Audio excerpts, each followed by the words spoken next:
Usually when I start recording, like lately, I've been like I was doing the Bill O'Reilly "fuck it" uh, rant he does, and then started doing Commodore 64 introductions or gameplay from the Commodore 64 games I used to play all the time. Yeah. I mean, like reaching back to like the mid '80s, late '80s tech shit, which I enjoy. I love the retrofuturism of the early '90s VHS cyberpunk movies. Okay, Yeah. and I think there's a value of that stuff. I know that sounds really geeky, but that's fine. I'm hey, surprise geeky. Today we were unable to reach Janet. I don't know what's going on with her. I hope she's well. I hope she's just on a personal day and taking care of her family like she should. And the other three players were like, I want to play, I want to play, I want to play. Okay, let's play. And they're like, Yeah. can we do the side quests? I don't want to do anything without Janet here. That's like really integral. I'm like, all right, well, run your two characters and we'll get everything taken care of. No problem. You will? Yeah, I got this. So I've had this miniature in my collection for about 6 months to a year, Okay. and this is I don't know when I did this guy finished when I finished this little guy up, but you might recognize this guy because I got like 7 or 8 adult. No, but I got a baby owlbear. That's adorable. Yeah, In the most dorkiest way possible. That's yeah. So I got my baby owlbear, and I the players. One of the NPCs has discovered a chill touch spell, and so he touches any meat they harvest from deer or something, and he freezes the meat.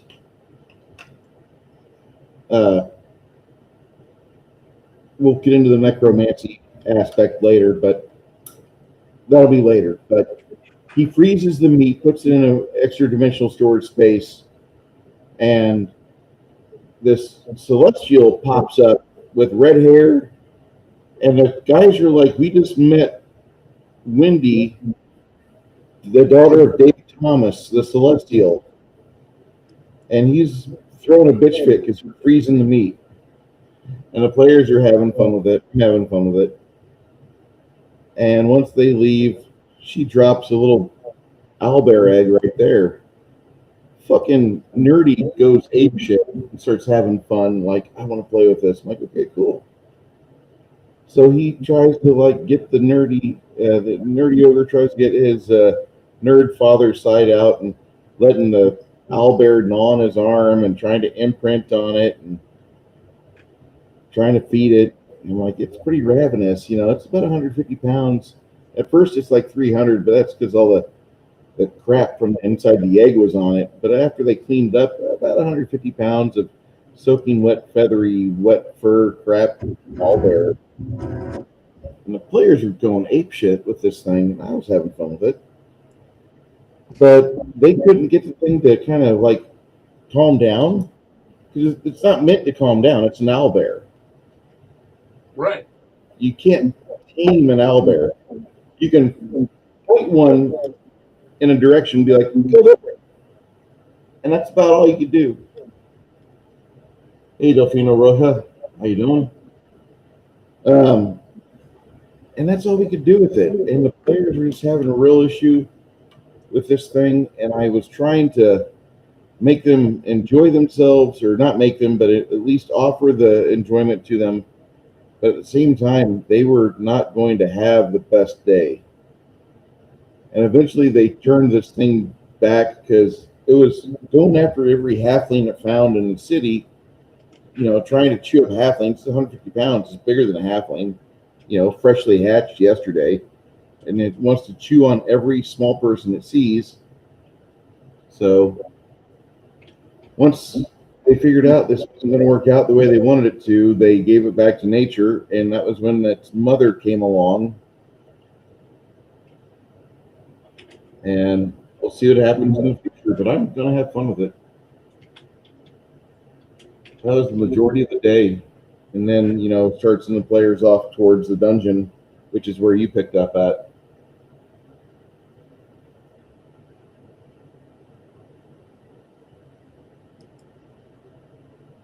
Did I Yeah, make it? I. It sounded like it was a good game. So Oddly enough, I felt like I did pretty okay. I could have done better. Always. Are you having audio issues over there or no? I'm not here. I'm not having too many. I'm not hearing. I'm hearing a little bit of a cutout, but am I having problems? Okay. Gustavo says, I don't have a job. Okay, that's cool.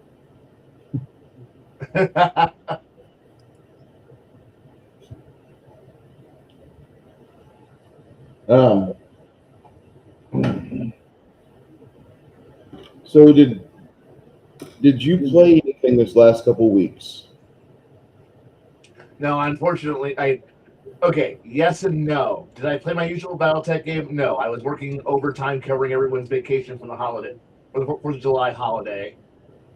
But made up with that by helping people do a lot of world building and campaign help to help them figure out what they want out of their games, which was good for them. And it helped me stay creative and keep on working. And then I had that little burst of energy we had on the Discord channel, which really helped too, because it made up for the lack of excitement that I would have in real life. So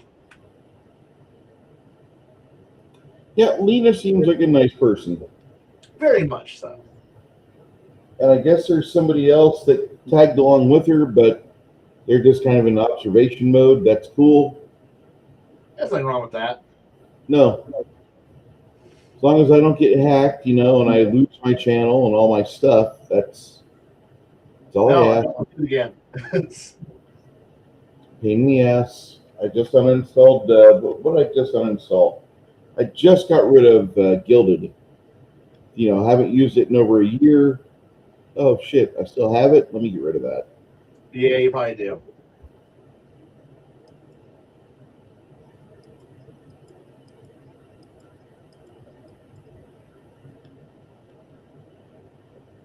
So I've seen 3 movies this year that came out this year. Yeah, Have you seen the new Masters of the Universe, or are you not going to see it? I'm probably gonna see. Due to lack of time, I'll probably catch it on stream because I just don't have the time to get to the theater. I honestly feel because it lost so much money that Amazon is going to shove it into its watch portion of their service, but you don't have to pay for it because they're just going to absorb all of it that way, the same way they do their Rings of Power bullshit. Oh, that's And not good. oh no, they didn't make any money with He-Man, which was really weird. But this is like a movie that came out 10 years too late. If it would have came out in 2010, it could have looked the way it looked for the most part. It would have been out of the norm because Guardians of the Galaxy wasn't out yet. But it absolutely could have been made in the early 2010s. The Prince Adam character was really good. As much as I hate the Earth portion of the movie, it comes back really hard in the end of the movie, and it makes a lot of sense. The only thing I hated about the movie was the fact they brought in Dolph Lundgren for a cameo, and when they're doing it, they're at a gym. So I got little He-Man and big He-Man together, and the camera kind of recognizes Dolph as the alpha when these two are together. And Oh, I felt shafted when I saw that. I felt like I somehow gotten cheated.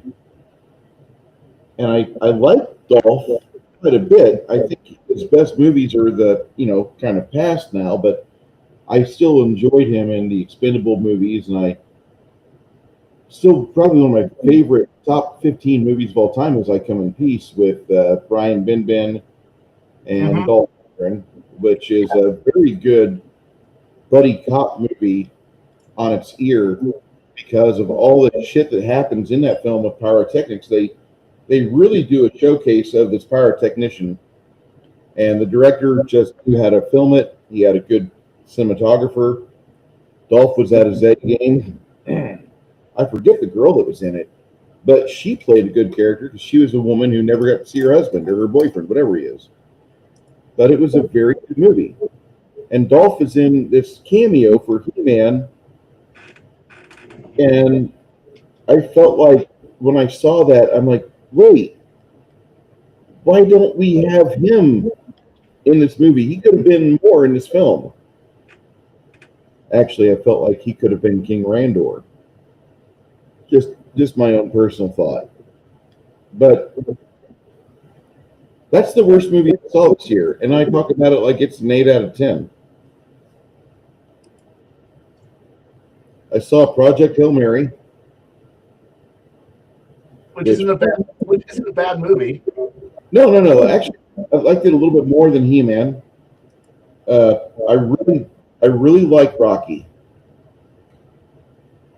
Yeah, Rocky, Rocky gave me hope that when we meet aliens, I can throw all my autistic friends at the delegation, and the aliens and the autists will talk, and we'll have peace. that would be nice.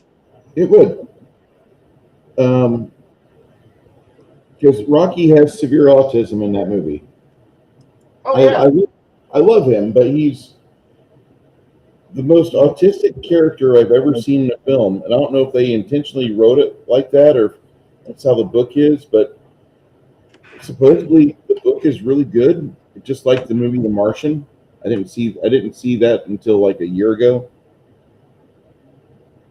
that's a group. I like that movie a lot.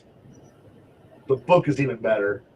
I've heard the book is great on that. I really just need to sit down with this guy's uh, bibliography and just enjoy myself. They are great books, and Project Hail Mary is a really nice.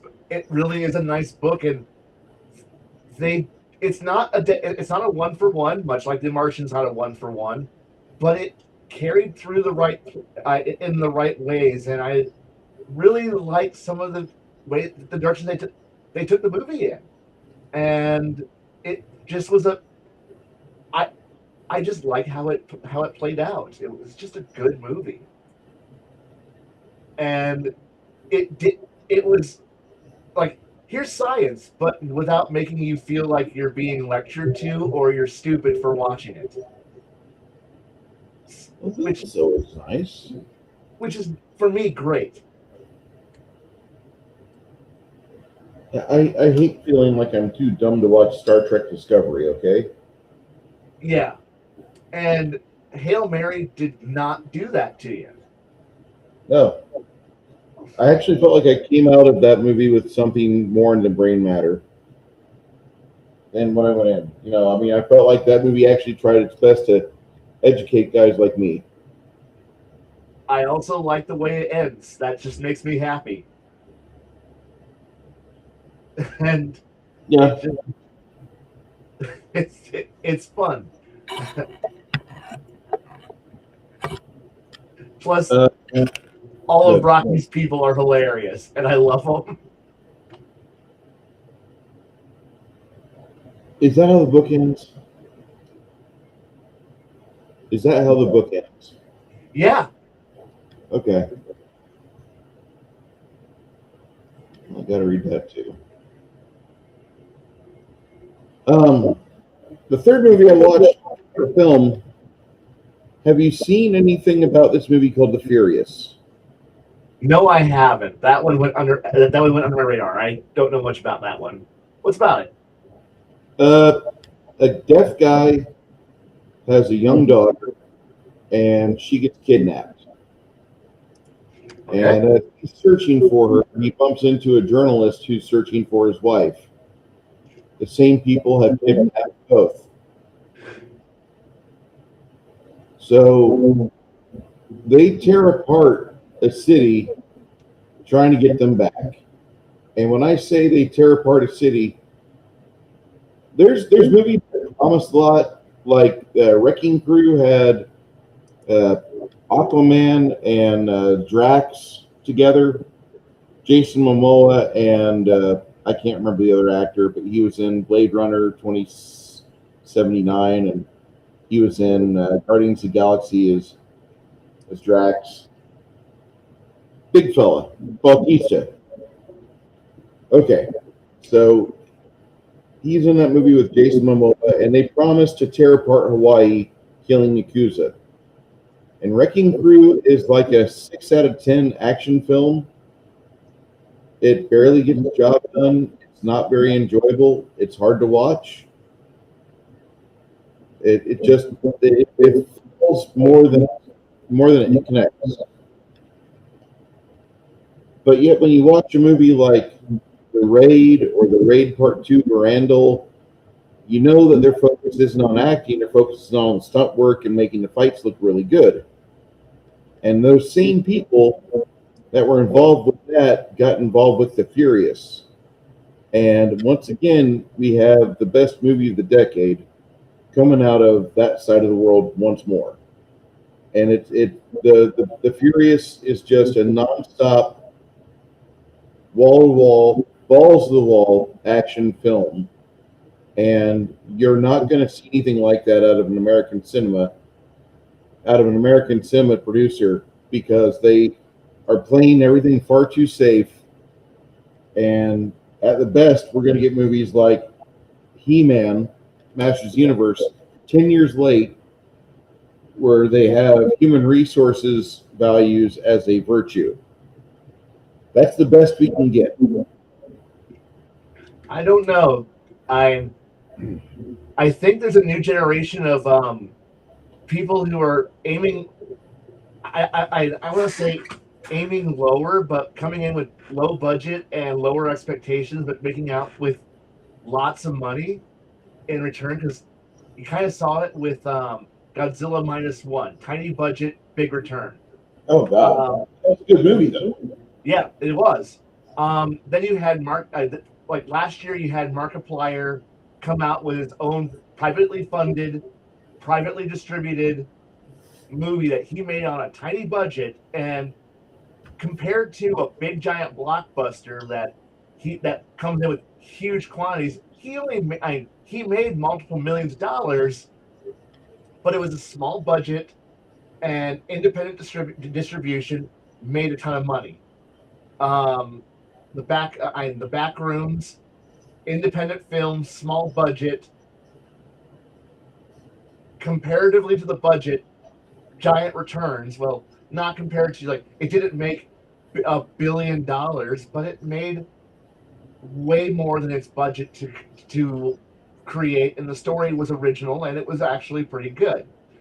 Then we had the Amazing Digital Circus came out with it had a very limited run for a short amount of time, and low budget, runtime of a little over an hour, and made back way more than its budget. And so there's like this rolling thing of small budgets by independent film studios that are turning to desperate theaters can't I who can't really sell any kind of major movie anymore, because, well, let's be honest, anything that's coming out of the big studios is shit. I it's it's 10 years too late, or it's riddled with the wrong ideals, or it was aimed at the wrong audience, or in the case of the only reason why I think the Odyssey is going to do any kind of good is because it's got no Christopher Nolan's name attached to it. But other than that, it's going to be a flop. And it's going to have no lasting value because it's going to be like in the same bin that you throw Troy. You just kind of throw Troy into the bin because Troy, when it came out, was shit because it was weird. And so we're going to get the Odyssey, and it's only going to make money because it's going to have Nolan, but it's going to have no lasting value, and it's going to have a huge drop off after its opening weekend. I mean, you just had the flop of Supergirl, and so everywhere you're seeing is that the nostalgic big tent poles that would have been phenomenal 5-10 years ago are flopping because, well, let's be honest, we're tired. Everyone's tired of shitty reimagined. Like, nobody wants to see a reimagined Greek epic with no Greeks, but with a modern aesthetic. Nobody cares. And yeah, and so people are. I think we're going to start. We're kind of rolling into back to almost the how do I say it? That grungy indie grindhouse mentality of the 70s is going to come back. It's going to come back. Small budgets, small productions, making the best film you can make with what you can do, and there'll be neat, innovative films. We might get a modern Logan's Run, or just something weird, something odd, something cool, because this is all it's going to be able to stay in theaters in this realm where Warner Brothers and Paramount and all the big studios are going to collapse under their debts and their inability to produce a big blockbuster studio, and new studios like A24 are going to step up into their place. And yeah, it won't be Disney or Warner Brothers anymore, but who cares? I don't need it. I don't need to see the Universal logo or 20th Century Fox logo at the start of a movie to know it's going to be good, because I've seen studios that I like die, because after all, there is no more Canon Films. And I love Canon Films, but they're gone. And so if I lose Warner Brothers, I'm not going to be too upset. If I lose Disney, I'm not going to be upset. But what about all the? I don't care.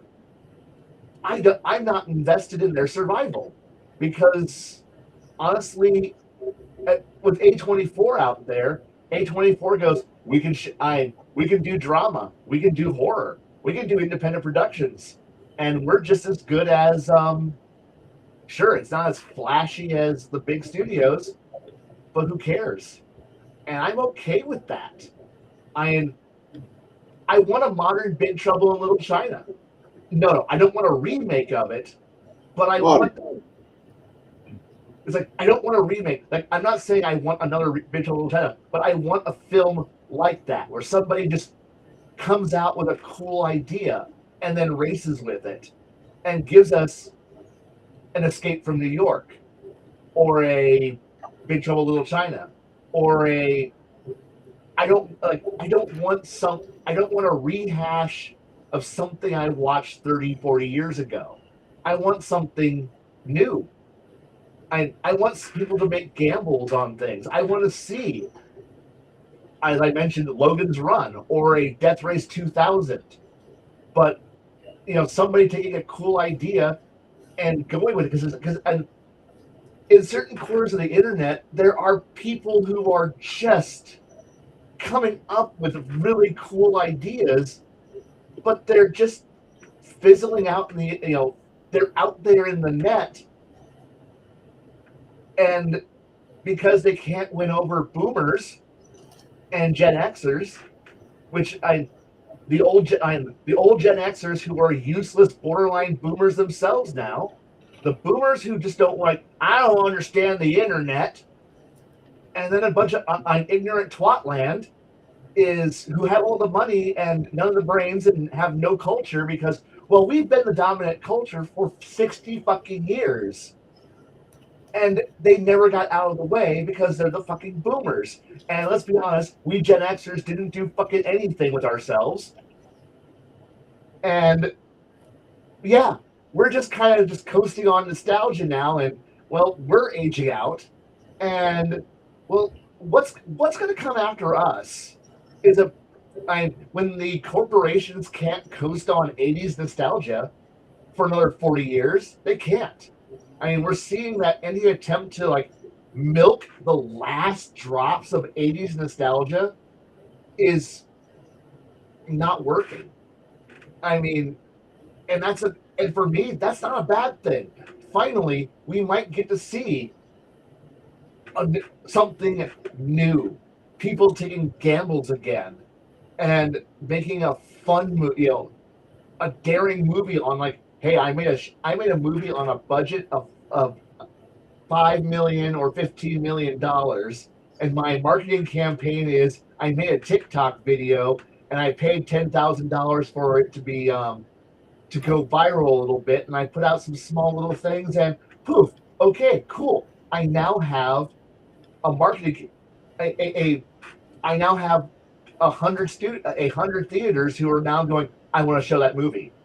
And at that point, we're kind of getting back to the Canon Films era of I want to make this movie, and the theaters, okay, we'll do that, and then you make a shitty movie, and is the set super? Are you putting $100 million super surround sound 4K 10K deluxe super wraparound the volume so you can film in the idea that you have a set on the internal and it's CG realistic? No, it's a guy in a set with fake blood everywhere, and people are like, I want that. Or it's a shitty old camera in a back room painted yellow. People, I want to watch that because it's not the same thing. It is a new story. It's a cool. Is it a weird story? Does it leave you confused? How can we twist and make Robert Downey Jr. employable again? How can we make it to where we got Doctor Doom die, and yet we get Tony Stark back, and therefore Robert Downey Jr. will always have a job there? And I'm like, Robert Downey Jr. should just I have no interest in watching the Avengers Doomsday. No, neither do I. Because I don't want to watch Robert Downey Jr. be Doctor Doom. I want to see Doctor Doom. I don't want to see evil Tony Stark. I want to see Victor Von Doom of Latveria be Doctor Doom. Yes. I mean, it's like I was hanging out with one of my friends. They're a Doctor Doom fan. It's like they know more about Doctor Doom than I will ever fucking know. And listening to them for years about how awesome Doom is and being able to do Doom impressions, and he could just roll off Doom quotes all fucking day. And I'm just like, cool, because if I ever needed to ask, hey, what would Doctor Doom do in this situation? Look at him, and he'd be able to give me immediately what Doctor Doom would be like. And I'm like, fuck yeah, overly complex and cool. Is he evil? Yes. Is he fair? Yes. Is he running a country where he's nice to two children? Yes. Does he do weird things? Yes. He's Doctor Doom. And now I'm getting Tony Stark as Doom, and I'm like, I'm done. I'm done with Marvel movies at this point. And I'm completely checked out with anything Marvel. I'm good. The last one I watched was Guardians of the Galaxy 3, and I found out as I watched that movie, I only gave a shit about Rocket. I didn't care about anybody else. And whenever, spoiler alert, when Rocket's arc was over, I turned the movie off. That was it. Yeah. And I don't hear people talk nowadays about, man, I got to go back and watch Guardians of the Galaxy 3. That was a great film. I don't hear people say that. I don't hear people say, like, dude, you remember the end of Civil War No, do you remember at the midpoint of Civil War when all those quotable lines were said? No, because it was never happening. That movie sucked. Like 80%, 90% of the Marvel movies sucked. Yeah, and it's kind of gone downhill to the point where I'm just like, I have no enthusiasm at all for any of the new shows. And today I was sitting here talking with somebody, and we were talking about just various movies and shows and stuff, and we just have nothing, and we literally have nothing to like be excited over. And it's for me. I had already checked out the comic books years ago, and the movies were the only thing I was still keeping up on. The TV shows have gone downhill, movies were gone downhill, but therefore I'm out, and now we're gonna go like, they're getting desperate because they're trying to aim to nostalgia the millennials now, because they're remaking Harry Potter, but nobody wants it. I mean, there's some, but nobody wants to see. Nobody wants the a Harry Potter remake, I'm having and a hard time with Harry Potter being but remade. we're going to get we're going to get a Harry Potter TV series, but reimagined. And I'm sitting here, I know I don't know anybody who's excited for this. And when I start thinking about nostalgia, about I when it comes to like nostalgia for things of the late '90s and early 2000s, what was there to really be nostalgic about that was a good show that you could remake? Hold up. Let me interject here. Yeah, Do you remember the early '90s, late '80s, early '90s show called Friday the 13th? yeah, Nothing to do with the movies, everything to do with the hot redhead and her geeky cousin. yep, And they had an apartment, no, they had a store where they collected all of Satan's artifacts and they locked them in a vault. And every week they went after a new artifact before it could kill again. yeah, It was a prop master's fun show, I felt, because the prop master would have a prop and then they'd make some crappy CGI of it, animating and doing stuff, and then they would have a death scene. A person you see on screen for 3 minutes dies from the prop, from the artifact, the evil artifact, and then after that, we got another one in the vault. Good job, and then they do it again next week, and it was really a good, actually a really good show. It actually had a good arc to it. There was a continuing narrative that went through. I felt like it was one of the best shows on television for the time. oh yeah. Because at the time, I wasn't watching Next Generation. I would watch it later in life. There's Warehouse 13 took that. I did that concept as well. That was a good series. I agree. Sequest would be cool. The problem with Sequest is that was a show for a very specific era of because Next Generation was big, and underwater whale stuff was really big in the public conscious. So how do you do sci-fi spaceships underwater? And so how do you get Star Trek underwater? Sequest DSV. I like Sequest DSV. And the problem with Lord of the Rings is that I like Lord of the Rings, but we kind of saw how they're going to handle that show, and it was bad. Rings of Power was a terrible. Some your mileage may vary, but it's not great. And Wheel of Time was a complete dumpster fire. So you're kind of. And don't even get me started on Wheel of Time. I know. And so we're at that point. We're kind of in the tail end of the burning. Where fantasy where fantasy burned itself out with Game of Thrones fell on its face, and now we have prequel, sequel, side story land where we're not getting the main story anymore, and Wheel of Time did its own thing, and Rings of Power is fan fiction.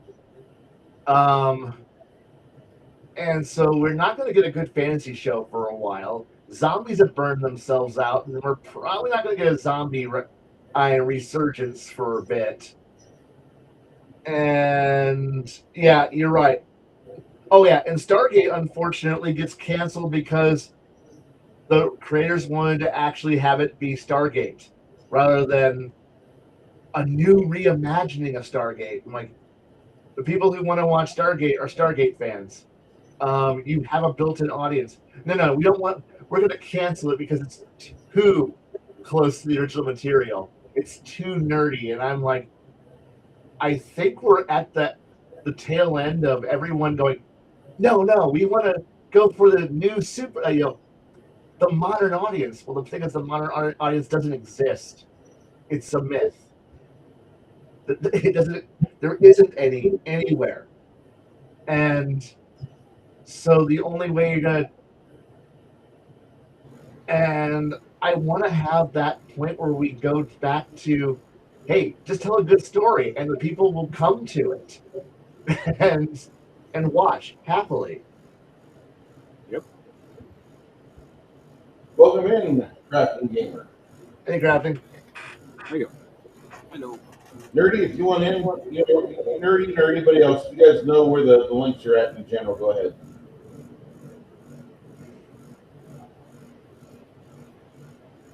Let me know if the fan is annoying. It's cool enough outside now. I can turn it off.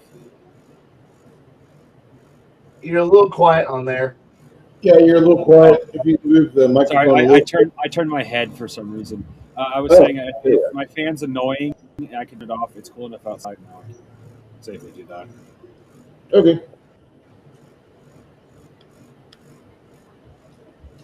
Yes, we were just talking about various movies that came out and various things that came out, and oh yeah, like I said, I tried to the have this. best movie I saw was The Furious, and yeah, I was super excited to see it. I love to talk about that movie because that movie just is a kinetic action feast.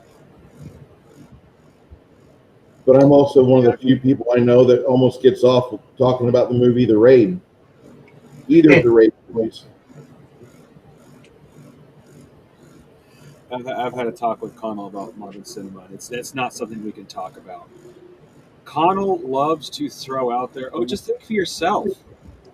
Oh, so the fact that Khy and I agree automatically means I'm Khy's parrot. Got it. Dude, if you had actually... Here is an actual story. I don't know if Khy heard this or not, but here's an actual story. Bruce knows this story. Bruce and I had been hanging out for a little while, and then I had been hanging out with Baron for a while. Both in unison, Bruce and Baron said, I need to hang out more with Khy. Do you?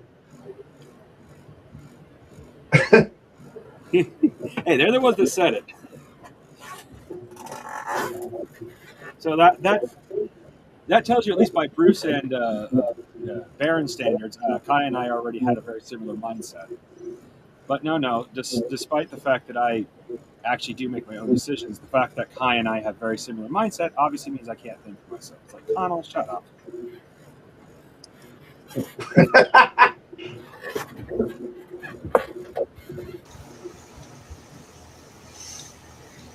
Nerdy! What's up? Good to see you. Haven't seen you in Long time forever. no see. Yeah, no, there were quite a bit of good shows in there that could do with a reboot or a continuation. So you guys are wanting to talk about doing a remake or a reboot or sidequel or something. You know what a sidequel is, right? You guys know what a sidequel is. A sidequel, for those that don't, a good example would be you have movies like Blade Runner and Alien, and they're both in the same universe. And in the cinema, they're in same place. But then you have 1998. You have this movie called Soldier that's released with Kurt Russell, and the beginning of Soldier, a lot of the action sequences that young Kurt Russell or Kurt Russell's child Wyatt is filmed doing, you have all these locations and events, and they're from the soliloquy in Blade Runner spoken by Roy Batty. You get to see all the various things that Roy Batty's talking about, and they start talking to you about them in the movie. They start showing you in the movie Soldier.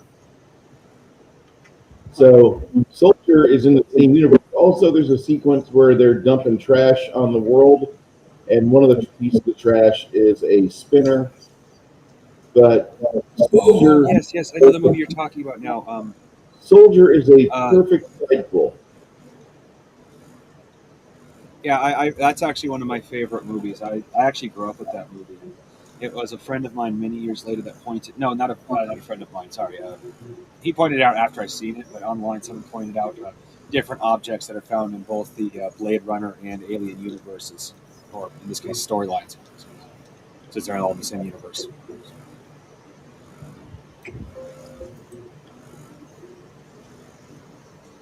I didn't mean to suck out all the oxygen in the room, guys. Go on ahead. No, it's but okay. that's what I was saying. Is like '90s had a lot of good shows, or had several good shows, in my opinion, that that could have done with like a continuation story. That's what I would like. Whenever I heard about Magnum PI, that's what I thought they were going to do. Is because at the end of the original Magnum PI, he ended up with his daughter. He had a daughter with um, I don't Vietnamese. Yeah, she's like a Vietnamese woman or something. And at the end of the series, his baby mama ended up dead, and he ended up taking care of the girl. So I thought whenever I first heard about the new series that was coming out, I thought, man, that'd be awesome if they like continued the story with her. Like maybe she followed in Dad's footsteps and became a PI or something like that. But they didn't. Where's the pity? But yeah, let's see. I put on there Thunder in Paradise. I actually liked that one. I thought that was cool. Anybody know that one? No. Yeah. It all comes down to literally Khy said. I mean, I noticed this. I didn't notice it too much until the first Star Wars movie with Rey. Of course, I don't even like that movie, but overall, it was literally just the very first movie with a female protagonist, and that's it. That's not. I'm sorry, what? No, I'm not gonna say that. Just keep going with your thought. Well, my point isn't like it's like a one for one, but I'm referring to like it's a revisit of the first movie, like Yeah. Avatar is Dances with Wolves. It's a rehash of a rehash. I mean, it really is. Yeah. And I think we're just reaching the point now where everything's so safe and boring and rehashed so badly now that, and I know there's always that infamous thought of there's no such thing as an original story, blah blah blah blah whatever. But the thing is that nobody wants a.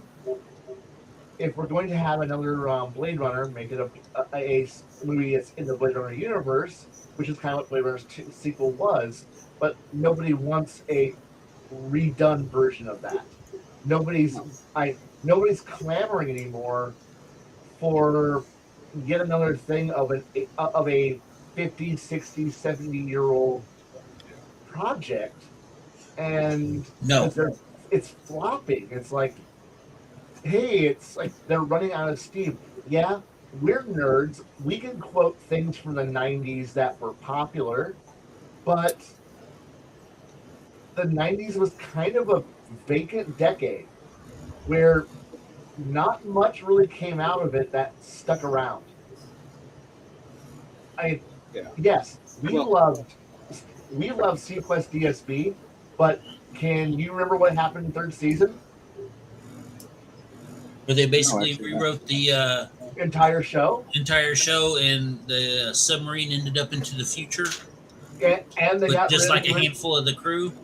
and they got rid of most of the crew and recast it, and now it was a war drama, which kind of takes away from the entire message of the first two seasons of ecological protection for a dying world to try to save it. And now it was underwater wartime. And that detracts so much from the potential of its first season. And I like what we mentioned Warehouse 13, which was definitely Friday the 13th, but with I redone for Sci-Fi Channel, and it was a great season. It was a great show. I've got it on DVD, and it's a fun show to watch. But can you really pin down much to be able to like? It would be cool to see it, and you could just throw anybody into it. But Sci-Fi Channel didn't give us a whole lot of really staying impactful shows outside of Farscape, which what was a that will never happen again. It Okay, was awesome. Farscape happened, and there's some play that we need to discuss real quick. It was a joint venture from Sci-Fi Channel and the Jim Henson Company. Mm-hmm. Sci-Fi Company, very, very small. Amazingly, though, they have reach. Yeah, And then you've got the Jim Henson Company, which is like five-star creators and idea people. And they managed to pair up with sci-fi and give us something. I haven't even looked at all of Farscape. What I have seen has impressed me beyond belief. it's but the thing is that was a unique like the events that surround Farscape is almost one of those. They're a unique event that I doubt it's right on there. It's right up there with like Red Dwarf and like you're not going to get another Red Dwarf in our lifetime. It's like that's just was a earlier when I was starting this entire conversation when I said we're going to need unique people on low budgets making creative stories and making with what amounts to sticks, twigs, and cardboard boxes again, and salvage crap, making as the best you can do on a limited budget. We're going to need that kind of stuff again because we're the the money's gone.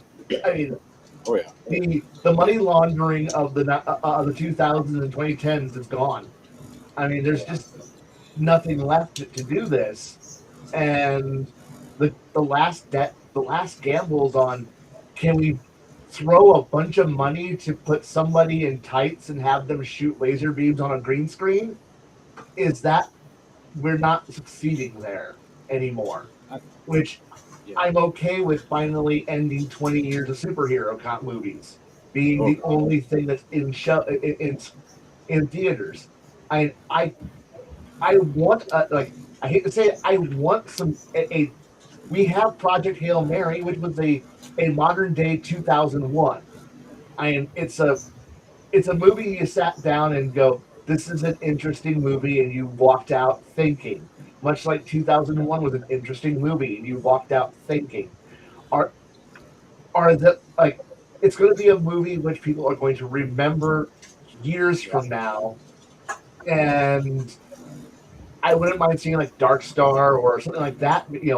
I want to see some of these interesting concepts back again, and we're they're just and but we've been through what amounts to almost 30 years of repackaging the Oh yeah. past, and it's been marketable because boomers want to spend money on their past and want to live in their past, and Oh yeah. again, Gen Xers didn't do fucking anything with ourselves besides consume. And well, we're aging out, and we're all aging out. I'm on the young end of Gen X, and I'm 48, and there's 20 years ahead of me of fucking people who are retiring now who are Gen Xers, and we had our 80s boom. We had our nostalgia. Our nostalgia boom was last decade and into this decade, Yeah. where all it was 80s all the time, all day, every day for a fucking decade. And well, Yeah. that decade's ending, and it's now time for the 90s. And there's nothing in the 90s. There's just nothing, because the 90s was worthless. And in a few years, we're going to start entering into the 2000s coming back. And what the fuck was in the 2000s? Early GWAT. What the fuck was in the GWAT? For shows. Nothing. Oh, There was real nothing unrestricted. Well, here's the thing. Here's the thing. Things have gotten to a point from a technology standpoint. We have like Netflix, HBO Max, these streaming services, and they are now able to, like, instead of doing movies, they can do what we called back in the day a mini series. Yeah. And but here's the thing. Here's the thing. It's like the number one complaint with taking a book. Okay, like take Harry Potter. Take the Harry Potter series. Good books. The books pissed me off, and here's why. I saw the movies before I read the books. As a matter of fact, it was years after the last movie came out before I even read the books. And I'm like, wait a minute. No, the movies were good. The movies were great, but they weren't as per the usual. The movie was nothing like the book. The books were better. Now, with these streaming services, and what I thought they were doing with the Harry Potter reboot was, I thought they were going to break it down into a series platform, and make it more like the book. From what I saw of the preview shots, that's what it was going to be. Yeah. And then the whole Black Snake issue thing came out, and then some other stuff started. I'm like, no, they're screwing it up. Because I mean, it's like one of the things why movies were never like the book is because they had to rewrite a lot of things, because the imagination is bigger than the technology to recreate it on the screen. Not to mention, for every little person, just one person has a 2-minute scene, and then they're gone, never heard of. You got to pay them. So what do you do to cut costs? You cut that person out, and you find a way. You find a way to rewrite how the main characters get that particular information. And so with the series, you can still have that person.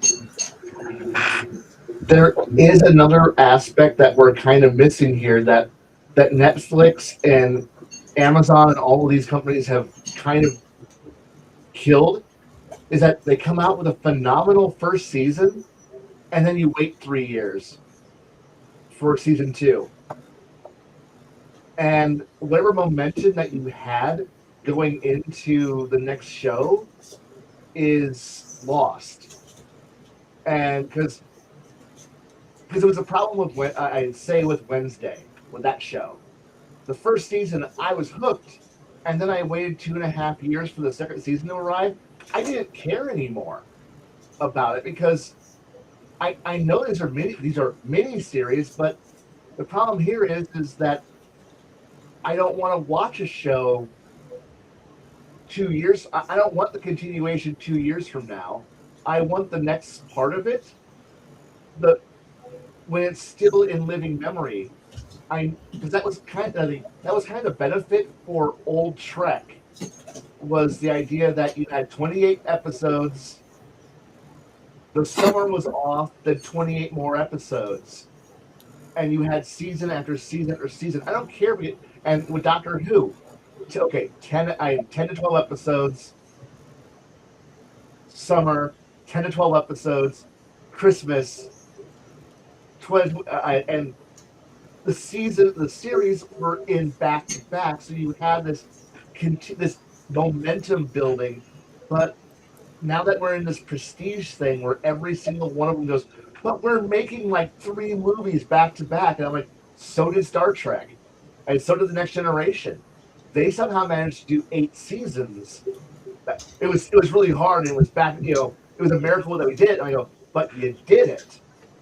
Okay, so shrink the seasons down to 12 episodes, 12-hour-long episodes, still make the sets out of foam, because if you don't need a visual effect if you can tell a good story. I mean, but we depend too much now on visuals and After Effects and process. Like, no, it has to be spectacular. And today I was talking with a friend, and it's like, we were like, Stranger Things came up, and we were like, this show is great for the first season, and then it's trash because they started to explain everything and all the magic. But you had to wait for almost like what, 2/3 of a decade to get the whole story out, and you're like, this is kind of trash. And so we're kind of needing to get cheaper, faster productions back in the system, so that way you don't feel like you lost it. I mean, you lost something waiting 2 years for more of something, because actors age out, and now you got to figure out how to write in. Well, shit, how did so and so suddenly hit puberty? And what are these guys still acting like the same losers they were 5 years later? No, people change, but you got to figure out how to make it all work now. It gets harder and harder, and so it's either just one and done show, like either embrace the one and dones, or you condense productions, but nobody wants to risk that because they're putting what, $100 million into a series now, and you're like, wait, what? And it's like, yeah, this is like the biggest budget ever, and I'm like, you could just tell the same story, but you don't need to fly everybody out to Tahiti to go film 2 scenes on a beach, and then fly everybody out to Tunisia so you can do a desert scene, and then fly everyone out to Egypt to go do a different desert scene but with different rocks. And meanwhile, you can just go, why don't you just go to the quarry outside San Diego, outside Hollywood, and go film in the same quarry, or go to Canada and go film in the Stargate Memorial Forest, and save yourself some cash, and produce a faster movie for cheaper. But the thing is that the writing is terrible, and Bruce, you mentioned with the idea that He-Man, where it was 10 years too late. Well, yeah. And the thing is that I'm hearing people go, well, I want a Transformers and G.I. Joe story. When that movie comes out, that's going to be, what, 15 years too late for when that could have been a phenomenal movie. But just go back to He-Man real quick. That movie, if it would have been released in 2010, I want to say the average He-Man viewer was probably born between 1975 and 1982. The show was only on for 3 seasons, 83 to 86, 87, something like that. There was a live-action movie that shortly after that came out, they broomed off the cartoon to focus on She-Ra, Princess of Power, and the play sets and action figures of that, which all of them were gimmicky. Got to give it to them. They were gimmicky, but it didn't ever sell. And therefore, She-Ra died after like seasons or less. Well, everybody I knew watched He-Man. Nobody I knew watched She-Ra and talked about it. We never had discussions on the playground about She-Ra, the Hordak, or anybody involved with that guys. That was dead to us. They had plenty of gas to still go with He-Man, and instead they killed it because they had their movie, they had their new property, and they went off their own direction. And then so those guys that were my age, ages like 1972 to 1982. The typical person that would watch He-Man in either syndication or first run, that we're just going to say Generation X or early millennial. But the thing is that we were 40 in 2015. Okay, Yeah. or if like me, if you're born 75, you're 40 in 2015, and the majority of guys I knew had kids, families, and that would have been the ideal time to release He-Man because we got Gen X guys with all this shit in their attics and basements and garages, and they could make new toys, new line of toys to get all their kids to buy it. It actually should have been made in 2005 or 2000 when we And all started having kids in like mid 90s or later.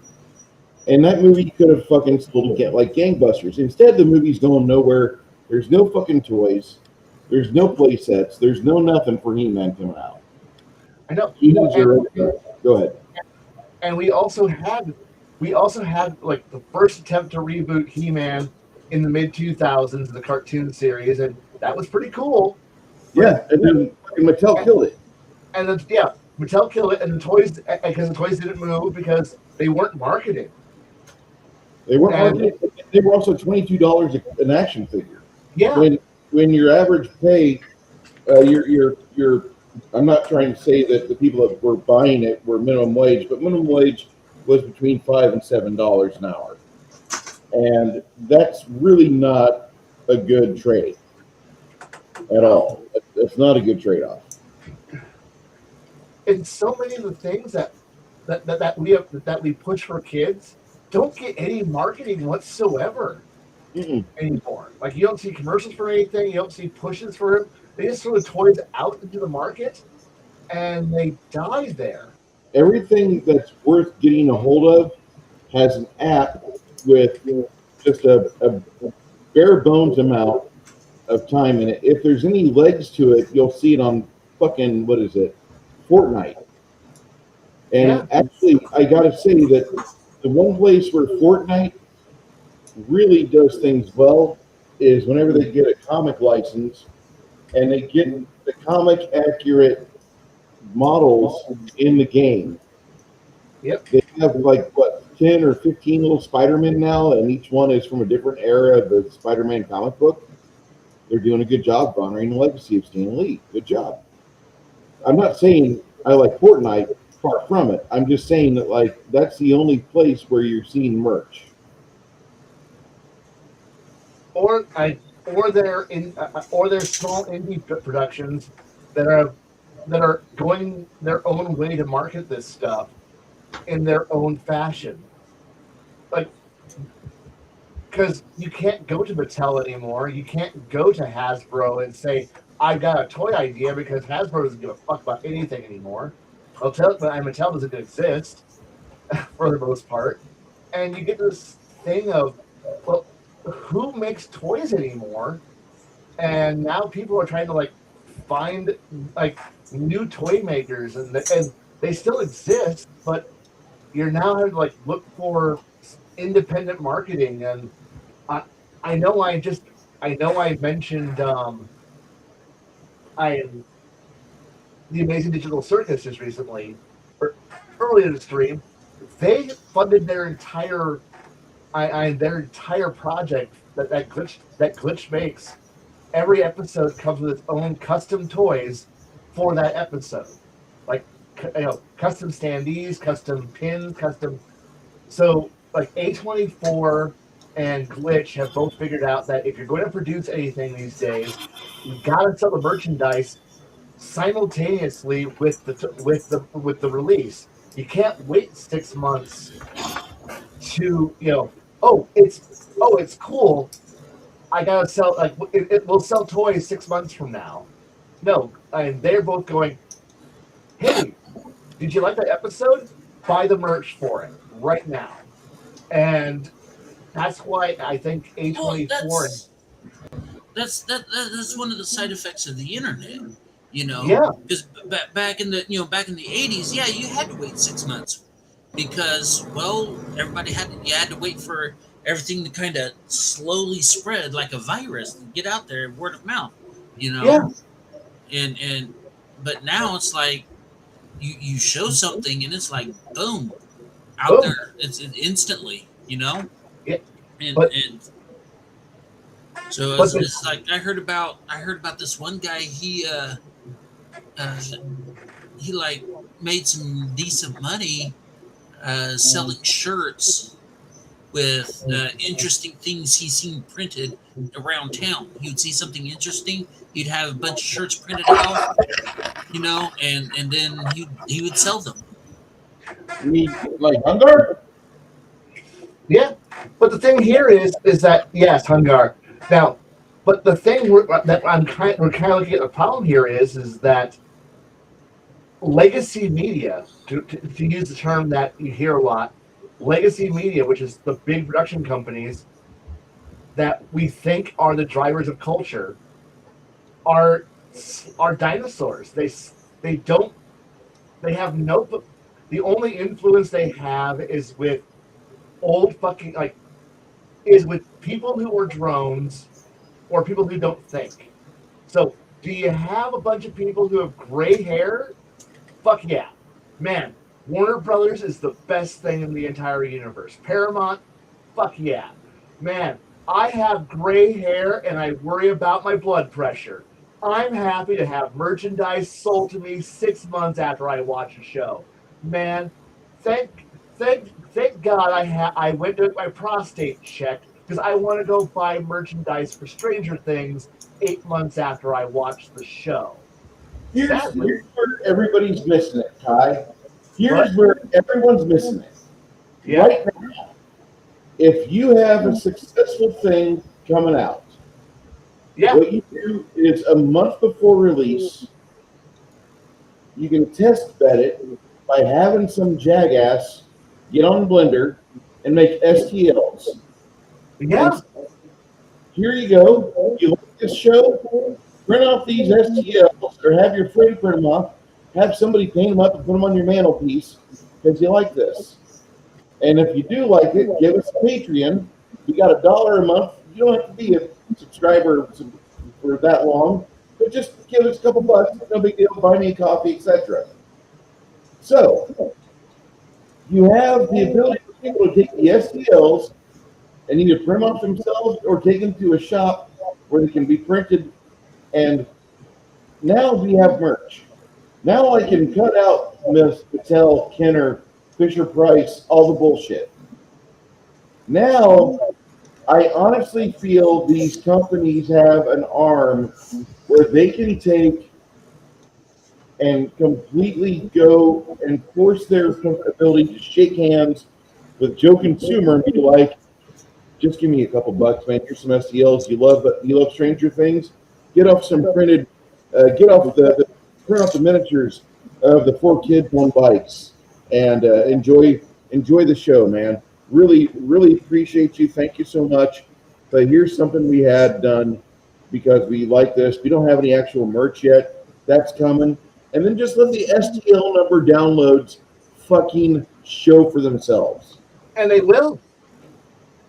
If if anything, you produce it and then you tell people, "Hey, I'm in the background. I have that this little blonde centurion. I because she created a comic. It was fun. It was great. And then she's like, "Hey, y'all want you all want a plushie of my little murder centurion? Yes. I follow another person, and he's like, I have an emotional support missile. Do you want a plushie of an emotional support missile?" And the audience went, "Yes. I want I want a stuffed missile, please." And that's Do you want a founding cherub from 40K, also known as Shy? Yes, I do. and people will say yes, they do. Hey, Janet, Hey, Jenna! what happened? We thought you were eaten alive by a giant worm. I mean, stolen from your family. I mean, by your family. Oh, words. She got kidnapped by her sister, probably. Her sister's like, you never hang out with me anymore. Yours going to be a race on Saturdays, blah, blah, blah, blah. Ogre, what do you got there? This I'm also is a okay. plastic egg. Check this out. It's full of dice and cool rocks. Well, it can hold it. See, sit there. Wouldn't know where I got this from? Where'd you get that from? I got it from the other room that has my 3D printer. Yeah, and it's like And we're making our own shit now, and we're running fucking circles around. We're running circles around people who are supposedly the heads of corporations. Like we know we have marketing departments and all those other things, and I have a table behind me that's full of fucking miniatures because the Chinese fucking manufacturer for the games that I play doesn't fucking make them fast enough and in enough variety, and so therefore everyone's turned. And there's a third-party market that's just exploded. It's like, fuck it, we ain't waiting for the Chinese to figure it out, and you corporates can't figure out how to make. Like the money is on the table, you could fucking do it, and they don't because we can't guarantee all the money, so we're not going to do shit. So yeah, I would love a good Thundercats, but we'll never get that. I would love Silverhawks. We're never going to see that shit. I mean, there's a lot of things out there. Brave Star. Yeah, That's one I've always wanted to see. Fuck. but the thing here is that okay, we're talking about obscure '80s cartoons that most of us we know, but you really like.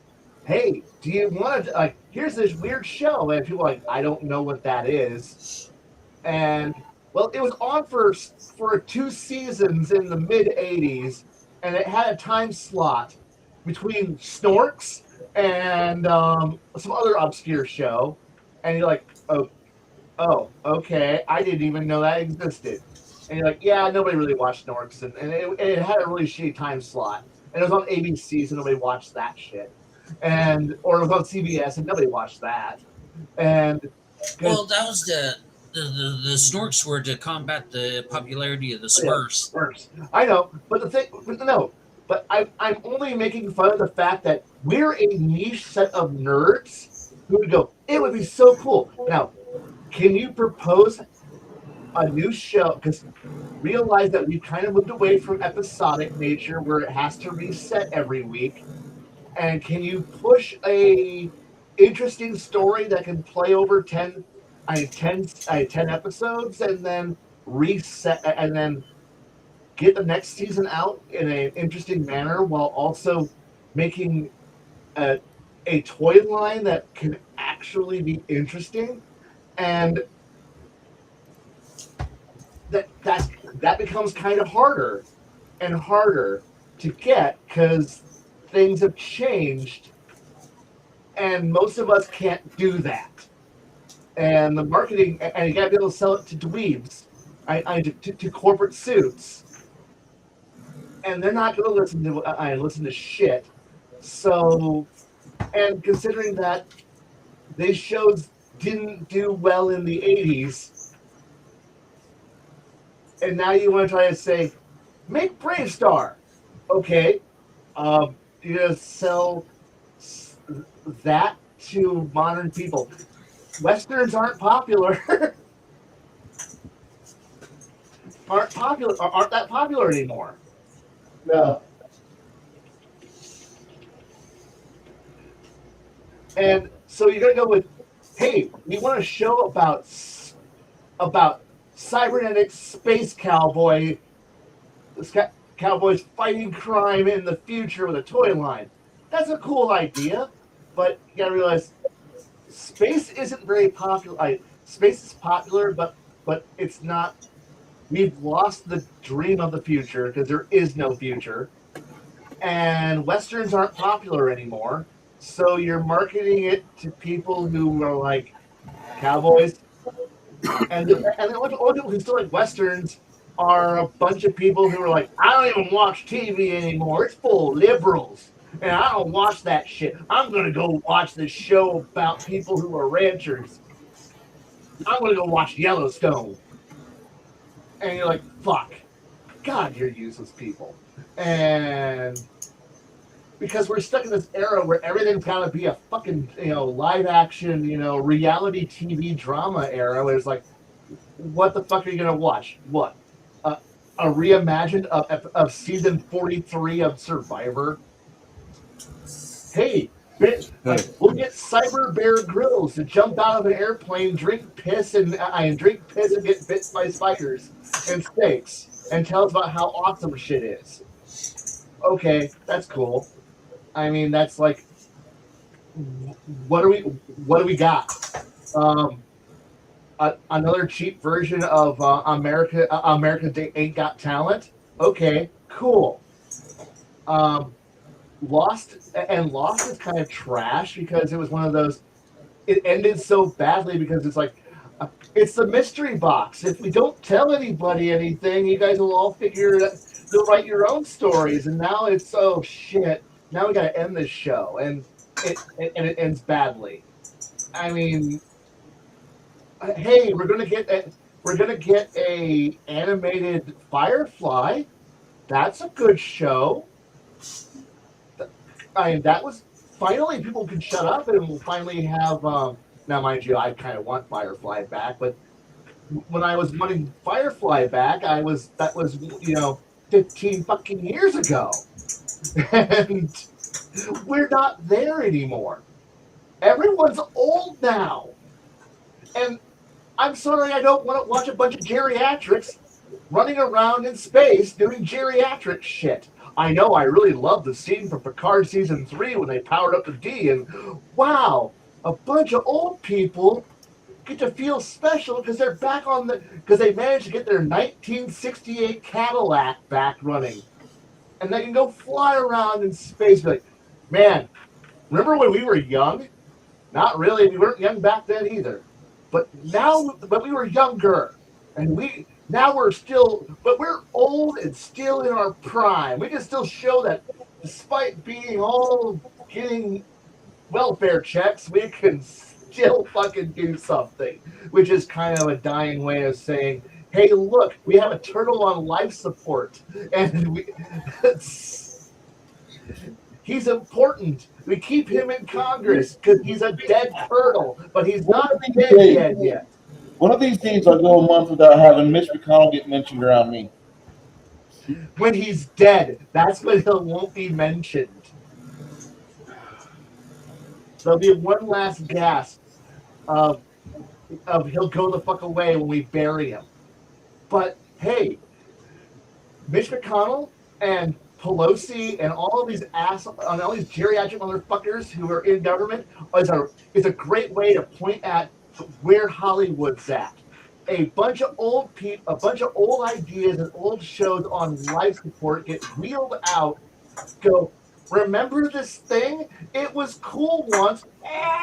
Please kill me. I would like to die. No, we need to get at least a little bit more blood out of you. Sorry. So I gotta mention some stuff here. In the 1990s, we had Friends. Yeah. We had Friends, and we had the Seinfeld show. Between those two shows right there, that is like half the jokes we know today. Yeah. And Friends can never be and you're never going to get another Friends. We had that. That's like every shitty sitcom for like another decade after Friends was just Friends in a different box. And then you get what? Big Bang Theory, which was what happens when nerds and when people who aren't nerds write nerds. Yeah. And, That's right. And I felt stupid because my mom goes, I like Big Bang Theory because it reminds me of you and your friends. And I'm like, I hate you for saying that. Yeah, every boomer I know says that about me and my buddies, and I'm like, You really don't know us that well. Okay, that's awesome. That's awesome. This is exactly what I think about you. That's the problem. That's how people perceive us. Congratulations, we're nerds. That's how. That's all we are to them. Is some bad jokes, and I don't like Babylon 5. Congratulations, whatever the fuck, you nerd. And this is why we have no fucking marketing value. We have nothing really to market to sell. Oy. In all honesty, I would love to see an honest version of Cowboy Bebop live action. But Can't be produced in America. the thing here is that Netflix killed that did it so badly that we're never going to see it. I mean, it's Netflix killed. Netflix honestly killed Cowboy Bebop's ability to ever be done right because of how bad it was done. It's like it's similar to how we're never going to get the Second Age. Rings of Power killed Lord of the Rings to the point where we're never going to get a true Silmarillion. Wheel of Time murdered any chance that we're going to get an actual good Wheel of Time. The books could have been done, but instead we got what we got, and it's shit. I'm pissed off because World War Z could have been a phenomenal miniseries. Could have been 4 seasons of miniseries. You could have gone through the entire book and done it in 4 parts, in four 10-episode seasons, and got the entirety of the World War Z done.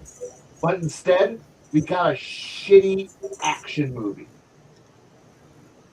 and we'll never get a good version of World War Z.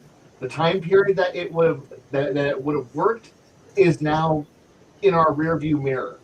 It's almost 20 years in our rearview mirror. The culture that produced it is gone and old. Because one of the important things was GWAT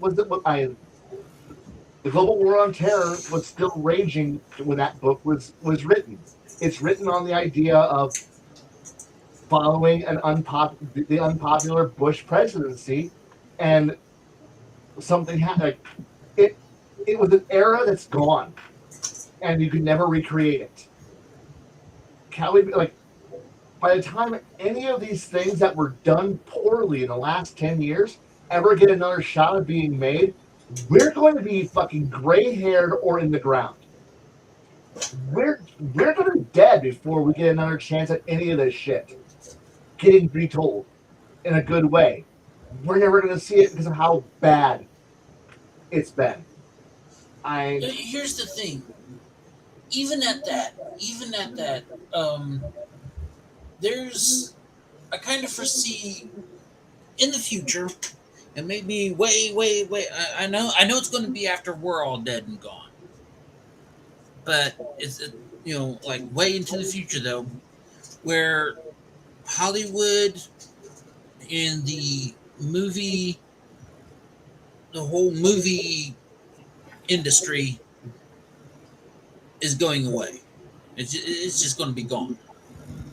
All right, because look at the way the things are going now.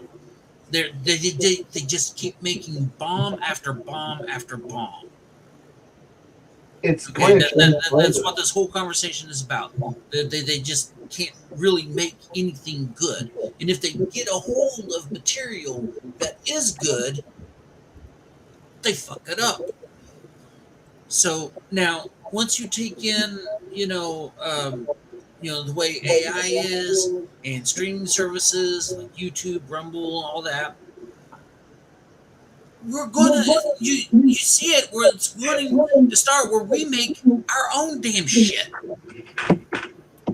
It's already started with I mean, just with the tabletops alone, with the tabletop role playing games alone.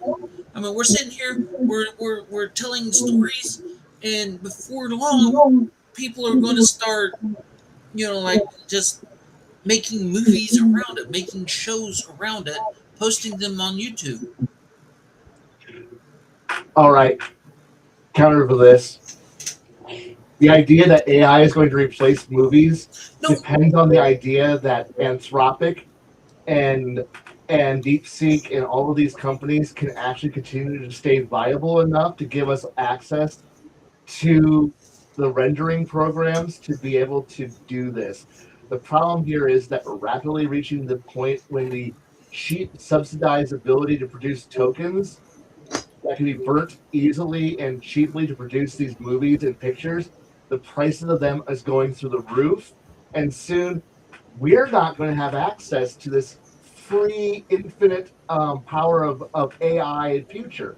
That's going away really fast, especially as in the next couple of years, as Anthropic and OpenAI and similar companies are burning through money faster than they're making it because we're not paying for this shit. And we're going to soon get locked out. And so the only people who are going to be making these AI movies are people who have money. So do you have $100 a month to be able to pay an AI company to produce high quality AI movies? Not really. We're enjoying the tail end of the free period, and the free era is rapidly ending because we're starting to see that 3D modeling and the AI models are starting to become. If you're at the free tier, you get an inferior product. If you pay at the $5, the subsidized tier, the $5-10 a month, you get a weaker model. The good models are becoming more and more locked into corporations and big companies, and so the people who can afford to spend the money are the people who can't make anything good to begin with right now. And the people who are creative are going to have inferior, shitty products, or they're training it on their home computer and it's slow. At that point, you might as well just learn how to animate yourself to begin with already. And we're AI was a cool idea, and it's still a cool idea, but it's rapidly going to become not. And I know that's like, oh, and we're so used to the idea of you go to big tent pole movies and but we're not. I was trying to hit this as an important thing earlier is that I Netflix and Amazon are burning through money way too quick, so they can't keep producing these prestige movies that produce nothing, no real return on the money. Disney's barely breaking even at best, but they're burning through cash. We're gonna run into, oh no, I don't think movies are gonna go away. It's just that they're changing formats and they're just changing styles, and it's going to have to go back to for a while to I hate this. Like, I hate the fact that we depend too much on the idea of the algorithm, and you watch certain other people that are in our circles and do channels. They're like, I have to do this thing to keep chasing the algorithm, and I need to produce this thing and produce so much because I'm chasing a dream of like the market's closing, and we're gonna have to return back to the idea of lower your fucking standards and get back to, hey, can you get by on $6,000 to $8,000 a month? A month? Yes, you can. Can you run a production on that much? Yes. Slow, small scale. Reduce your expectations and produce a 2-hour movie. I know people right now who can produce a 2-hour documentary, and it's a phenomenal documentary that's got imaging and good effects and all of this, and they're doing it on YouTube, but because YouTube doesn't give a shit about long form content, and none of us fucking matter. We're too fucking small. The algorithm, like, well, I want to use AI to continue to produce more shit, and you're not. We're gonna have to go back to the idea that you can't depend on the algorithm. You can't depend on AI. You're gonna have to go back to well, you can't do search engine optimization because there is no search engine anymore. And we're going to have to go back to just the idea of the era of word of mouth. Talk to other people. Develop connections with people and just talk.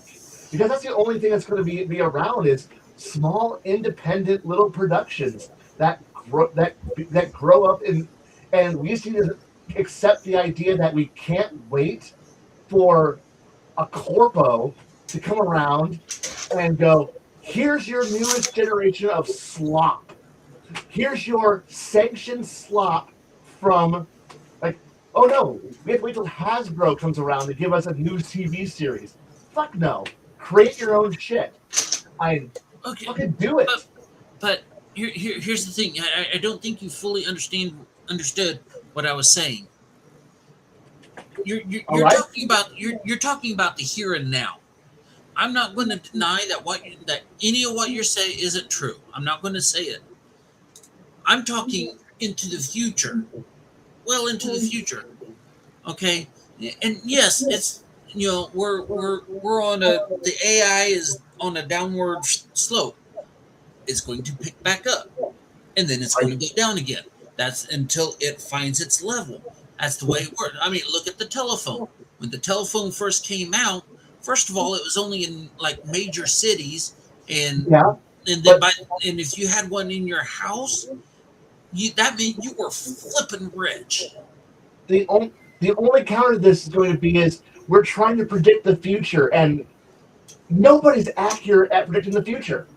Oh yeah, I was like, sure. The future of the 1980s is we'd have flying fucking cars. We have none. We'd have we have video phones that you go up to the machine and you talk to the. Yeah, it's in our hand now, but they're not the way that we picture. I don't see our holographic display boards everywhere. They're around. They're in different forms. We're not very good at predicting the future because if we look at 100, like I cannot say that in 100 years there'll be no movies. Well, yeah, there might not be, but they'll be in different forms and they'll be around. But do we know that? We don't because, well, I can look at things from it. In the wild future of 2030, written in 1930, we'd have land battleships and people who have steam flying vehicles floating everywhere and giant airliners and zeppelins. That future didn't happen, and I cannot, I will not base my idea of what's going to be 20 years from now because 20 years ago, all of our predictions were wrong, and Not all of them. AI might not recover. It may not. It may get locked behind this. It may become something so universal that everyone's got it, and you can now get your own masturbatory fuck fest little things you can watch. And like, I want to watch my personal GI Joe show. That just for me. And congratulations, you got it. But right now, that's not our future. That's not what's going to happen. And fuck, like, I don't give a shit about that. What I care about is where we're going to be at, who's going to be creating things in the next 5 years, who's going to be making shows now. What's going to be interesting in 5 years? In 5 years, I'll tell you with 100% accuracy who's going to be making them in 5 years. Yeah, The same damn people that are making them right now today. but have you watched any of the independents that have come out in the last year? There's an entire industry, there's entire new people who are coming into this genre, into this industry, and they're making new things. They're telling cool, better stories, and they're not waiting for permission to come from some giant corpo who's sitting in Hollywood. The problem is that we're a bunch of old fucking farts. We're a bunch of old shits who have gray hair who know the system that we fucking grew up with. Shitty publishers, shitty distributors, and fucking garbage people who give us shitty movies to watch. And we're content because we fucking read garbage fucking comic books and we digested filth fed to us. And we were okay with it because we grew up with slop and cheap shit. And we fucking got here, and now the system that got us limped to this point where we're a bunch of brain dead motherfuckers who, if it ain't coming out of Hollywood, we don't want to fucking watch it. And oh no, Hollywood's falling apart. Oh no, I can't go watch it at AMC and eat me a box of fucking fat covered popcorn to go watch the latest Paramount slop fest. that's getting shoved down my throat so I can watch another installment of a 70-year-old series. Hey, Star Wars is going to be 50 fucking years old. You want to go watch the original version 50 years ago? Sure. Fuck You yeah. can. Why the fuck not? You But can. hey, we're fucking old shits. We are dead. We just haven't died yet. And we are the fucking last bits of it. And we're sitting here pretending that because if it ain't fucking fed to us by some corporate Wall Street dick sucking motherfucker from Hollywood, it ain't fucking worth watching. And I'm saying there's plenty of good shit out there, but us old fucks who just want to have rehash shit from the fucking 70s and 80s rebaked again and again and remixed again are sitting here going, I don't want to give my money. Meanwhile, there is people in their 20s and 30s who are fucking going out there and making movies. They may not be fucking them. They may not be blockbusters, and you might not fucking know they exist, but they're fucking out there and they're working to make a decent movie that's entertaining for an hour and a half to 2 hours of fucking time, and it's a good fucking movie. But we don't give a fuck because it's not fucking a rehash of the Care Bears or fucking My Little Pony or G.I. Joe the Transformers. That these explosions and boom booms and fucking I need to drink my fucking 3 liters of goddamn soda and fat covered chocolate peanuts and fucking bullshit. And we're in a useless fucking system. And I fucking hate the fact that we have this goddamn useless point where we're just like, we gotta argue about fucking like, no. There's a fucking world out there and we're just too stupid to see it. All right, Khy. One, there's anime, and anime is one of the few ways forward we can get out of the retreading of various things. Secondly, even though the creator is dead, for those that have never read Berserk, it's not finished. Don't know what's going to happen to it. Hopefully the trust that might get set up, they can finish it properly. As it is, it's the first 2 acts of a really good series. Finding somebody to wrap up all the story threads is going to be a bear. I get what you're saying. We keep trying to rehash everything. You know, I mean, as if the 2010s weren't bad enough. We saw us go headfirst into Predator movies, into the RoboCop remake. All the things that were sacrosanct in the 80s were tried in the 2010s. Hey, you remember the remake for Total Recall?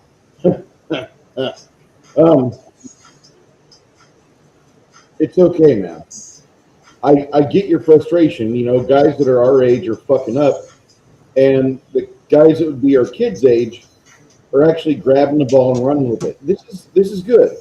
This is kind of like the 70s happening all over again.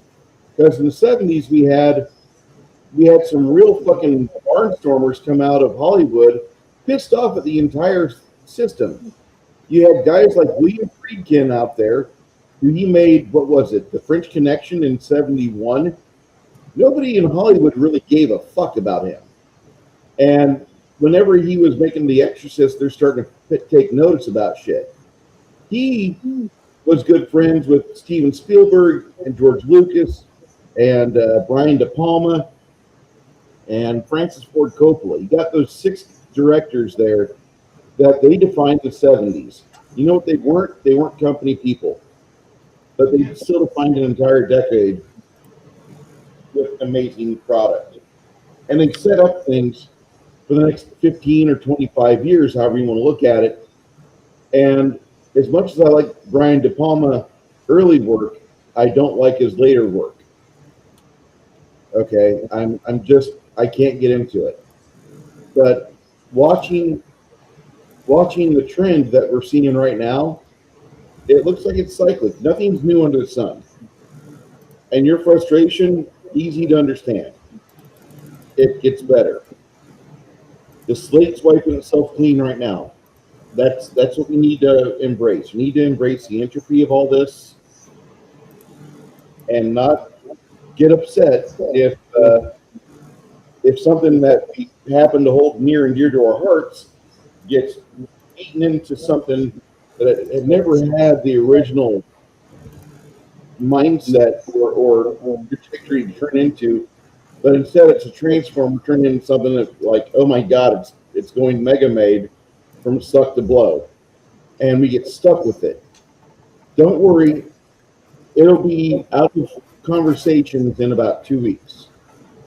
It will, because nobody and their sister is talking about the failures of the early 2020s. As much as you and I can throw shade aplenty at Marvel and any other Disney project or Amazon project, like they might be taking away the glory and taking the chrome off of the Lord of the Rings series. What they're really trying to do is dismantle everything good that Tolkien did, and they're not able to do it. That's the thing. A lot of people are noticing that these ideas for the Rings of Power came from somewhere, and because of the failure of Rings of Power, you have more people buying Lord of the Rings now than what we had whenever those movies were released back in 2001 through 2003. And it's kind of nice because you have the Rings of Power making people want to pay attention to not only the four main books, The Hobbit, Lord of the Rings trilogy, but they're also getting into the fucking Silmarillion, which guys my age and girls our age never really gave a shit about once they realized all this is just timelines. It's birth dates, it's death dates. And Silmarillion is actually a very cool book if you know how to read it, but a lot of us weren't taught how to read it, and we just kind of gave up after a while. But yet there's some millennial out there that he's got a how-to on the Silmarillion on YouTube, and he had made a name for himself. He made a few bucks off that podcast. So I'm kind of happy we have things like that. Now, I get frustrated about Cowboy Bebop and Netflix, but Cowboy Bebop wasn't a fucking 10-season long epic. It was one season. What was it, 23 episodes? Yeah. I'm not going to get super upset about it. I'm going to take some inspiration from Cowboy Bebop because I love the ship designs and I love the fucking firearms that are in that show. But I got to understand that it didn't really make it to be a long-lasting show. It was over and done within one season. That needs to be recognized as a triumph of narratives, because there's too many shows out there that do season-long epics, and then by the time you get to season 6 or season 7, they've lost the plot. They have no idea what's going forward here. Fucking, what was it? The Ice and Fire bullshit, the Song of Ice and Fire, completely went off the rails, didn't even follow the books after like season 6. And we'll never get George to finish that either. No, he's going to keep fucking convention appearances. And if you want to raise George Martin, you can watch Nerdrotic all day long, and you're gonna catch that rage. I love it. I'm here for it. But there's guys like you, no offense, and guys like me are panelists. We got ideas. There's no reason why, if we're upset with media, why we don't fucking write our own books. In fact, I'm kind of exchanging from a position where I've already done that. Do they sell a whole lot? No. But you know what? I threw my hat in the ring. I wrote 2 books, published them both. I got a third one that's unpublished. And I'm still debating if I'm going to publish it or not, because it wraps up about 2/3 of the plots, and I really don't want to wrap up the last third because I don't think there's anything that I want to wrap up after that. That, you should assume those characters make it out of these situations, and they go on and they live a life. They probably die of cancer, or they die in a car wreck, or they die of old age, or they have a boring life after the narrative is over. The story's over. There's no more excitement. Like you get a paragraph in the movie. He had a long, prosperous life afterwards, and he built a fence company, and he had a wife named Ethel, and they died with grandkids. Blah blah. The end.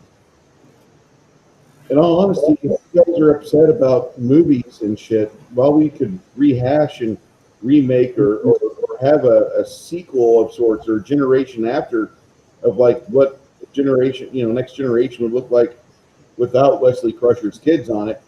I would love that. But at the same time, I'd like to see some really good media come out of stuff that's not heralded, not stuff that is known by every geek out there. Granted, it would be awesome to see young Sheldon wearing a T-shirt of the band I made in 5 years, but I don't think it's going to happen. I don't think we'll just start a heavy metal career doing my screamo rock the way I wanted to. So I think it'd be best if, like, the energy we have, we focus it on things that we can finish, like my pile of miniatures, or like Kai's pile of rants. I would love to see Kai's fiction. Kai ran a game for us. Some of you don't know it. On this channel, there's Table Breakers two-parter where Kai runs a campaign, and we had some really good talent in the Table Breakers show. I like Shadow's game. I was really enthralled by Jade's version of Final Fantasy for Index Card RPG. But then Kai ran his Pathfinder campaign, and amongst the five of us that played with Kai, because it was a six-person panel, I always hear myself and others talk about that two-parter more than anything else. Because that was a good two-parter. I put effort into that. Dude? But that's basically what I was saying, and Okay. that's going to be the downfall of the movie industry as it is today. Yeah. Is independent people, people like us who can create a good story and who can find a way using AI, maybe, while free AI lasts, or doing it in such a way, where they make money, where they can afford to pay $100 a month for the ability to generate AI images or whatever, or however it worked out, or it could just be, CGI. But anyway, it's going to get to the point where such things will be available fairly cheap. I mean, because that's the way technology works. I mean, look at the VHS player. When I was a kid, we had to go and rent a VHS player. We didn't have the money because it was new. It cost a lot of money, and now they're obsolete. I mean, within just our lifetimes, VHS players meant you had money, you had some money. I mean, you weren't like filthy rich, but you had some money. To now, even a bum wouldn't take it because it's worthless. And so that's, I mean, that's the way it is with technology. That's the way it's going to be with AI. Right now, we're kind of peak here, and yeah, it's going to go down because they can't just afford to keep giving it away. But people who use it but can't afford to make the upkeep, they're going to like, hey, we want this, and they're going to find a way.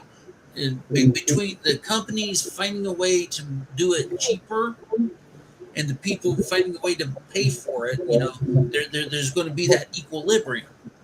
So in the future, the movie industry that we know today is going to be gone.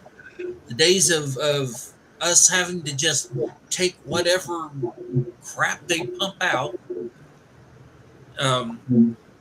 is will go away because we can do our own stuff. Inevitably, it may even lead to holodecks. You want to make your own story. All right, well, here's a business where you go and you rent a room and you can star in your own your own action adventure, but that's stuff that's years down the road. You can get a preview to that right now. There are certain places you can go to and see archives. Archives, interactive archives of people's chat. The chatbot agents they create and write. So here's the thing that is hilarious. I will occasionally browse through these things and look at what people make, and I will say about 5% of the cards that people make of these chatbots. Now the thing you got to look at here is there's a few details that are important here. Is one, token size. The bigger the token size, the more expensive the bot is to run, and each time you engage with it, the number of tokens the bot has to burn to use becomes. Do you want a quality experience? You might be finding yourself in about 20 20 posts of conversation back and forth. You'll have burnt through $5 because each time you talk to it, it's burning 10,000 tokens. So it talks to you, it burns 8,000 tokens. You type back to it for 2,000. Okay, we're at 10. You only have a budget of 500,000 tokens before it dings your wallet for a certain amount of money. And the models feed us. The people who put some amazing effort in are putting out like 10,000 token cards, and they're beautiful. And these things are well built, and the chat program is fantastic. And it's only going to get worse. But I want to say those are the five. That's the 5%ers, the people who are really good at writing a good program, a good story, a good program, a good chat program. And then there's about 25% that I'm going to put into they're okay. You can burn some free time and chat with it, and it'll be an okay conversation.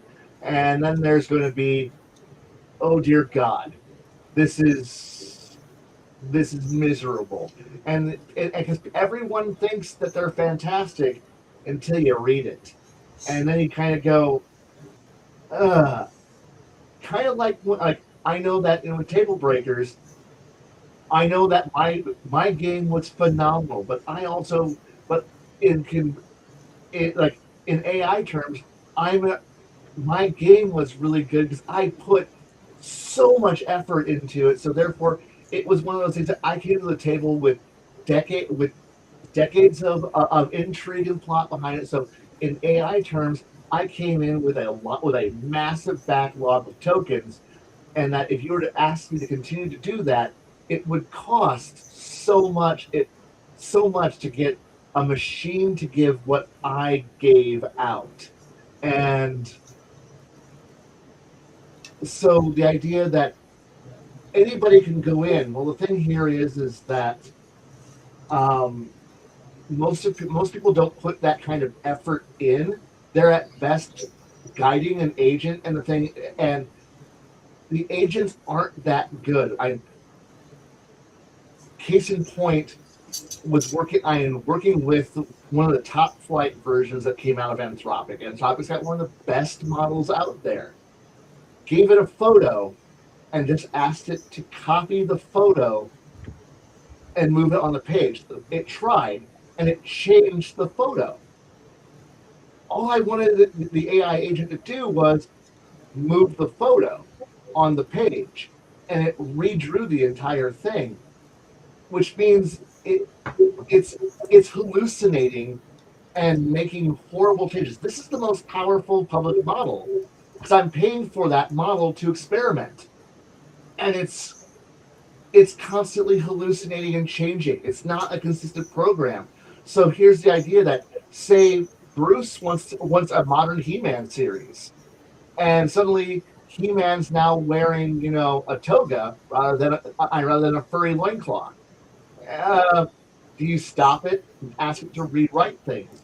And this is these are the like I know that maybe in 20, 30 years or maybe 10 years of more intensive burning of money to continue to train these programs, we could eliminate that hallucination, or at least make the Yeah. hallucination only happen 10% of the time rather than 25%, which is the current 2025, which is the current best model is 20% hallucination rate. If we're watching Star Trek and suddenly in the background the Battlestar Galactica appears because the AI goes, well, it's a space series, and then suddenly halfway through the scene it transforms into a Star Destroyer, and you're like, this isn't working for me, and you're like, that's not how it is. Or suddenly you're like, I want Picard, but Picard's costume halfway through the scene transforms from season 1 um, pajamas to Deep Space Nine era cool. Gray underlayer with a coat on top. It, I era costumes, and I like this. Technically, you asked it for Picard, and it's Star Trek, and suddenly, and then at the end of the video, it transforms into the the black and gold uniforms that came out of the series of Picard, season 3, and you're like, wait, costume consistency, and the computer's like, And you told me to make it Star Trek, and the and very last scene is Gurney Halleck charging forward with a pug in his hand. exactly, and that's the problem is that for somebody who's not very smart, this is great.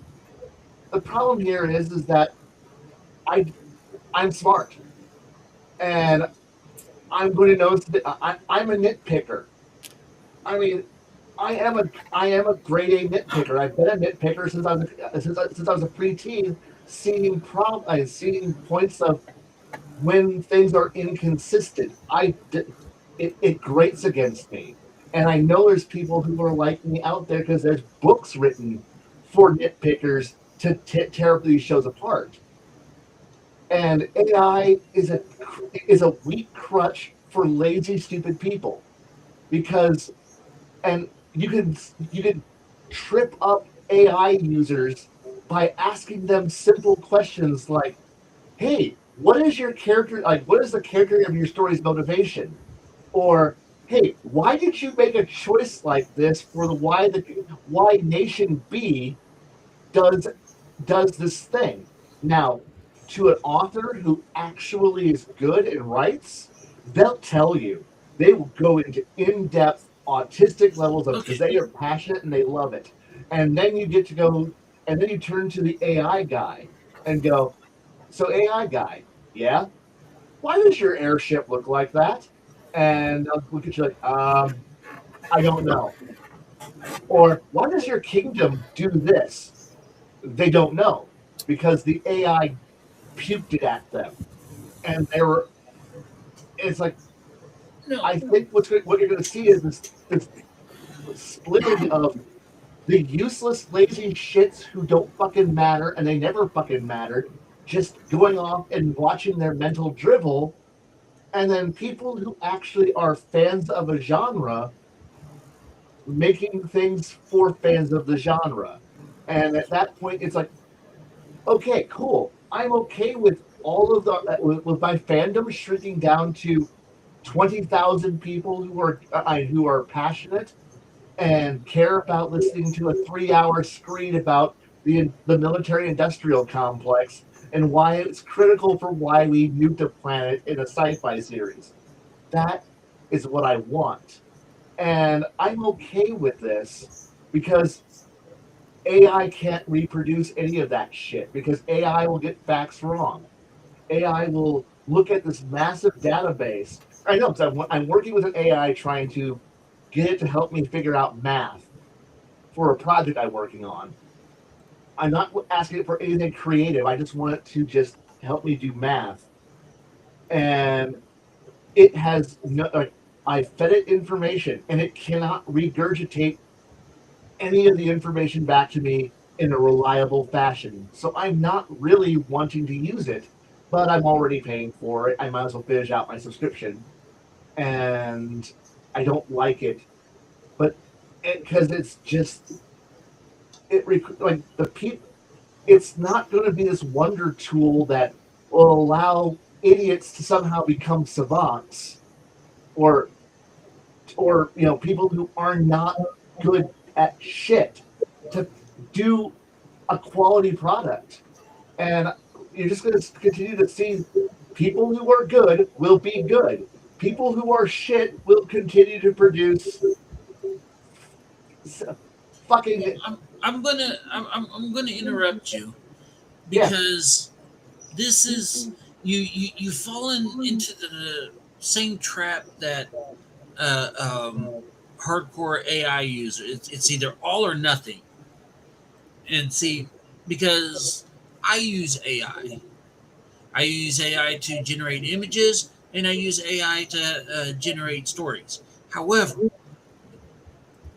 but I don't fit into anything that you just said about AI users because I will sit there and I will go back over and over again until it puts out exactly what I want. And I will say, okay, I want this. Okay, here's the plot. Here's the genre. Here's what's going on. I want this, and then it spits out stuff. And then I will go through and I will say, no, this isn't even the right genre. No, this isn't part of the plot. I don't want. And there have been times where I looked at it and said, oh wow, I didn't even consider that. That's a good idea, and I kept it in. So there are people like me who use it to help them create stories. And so I'm not a I don't I'm not one of the I'm not a stupid lazy person that just says, okay, I want this and then just uses whatever it shits out. No, I put in I want, I was like, I want this, I'm looking for this, put on all the details, then I will go over it again and Now, then did you? take. Could you have gotten the same effect by just finding another person to talk to, or how much how much work and time did you spend with the AI to get it to just go no, no, no, no, no, no, and no before it gave you a good response?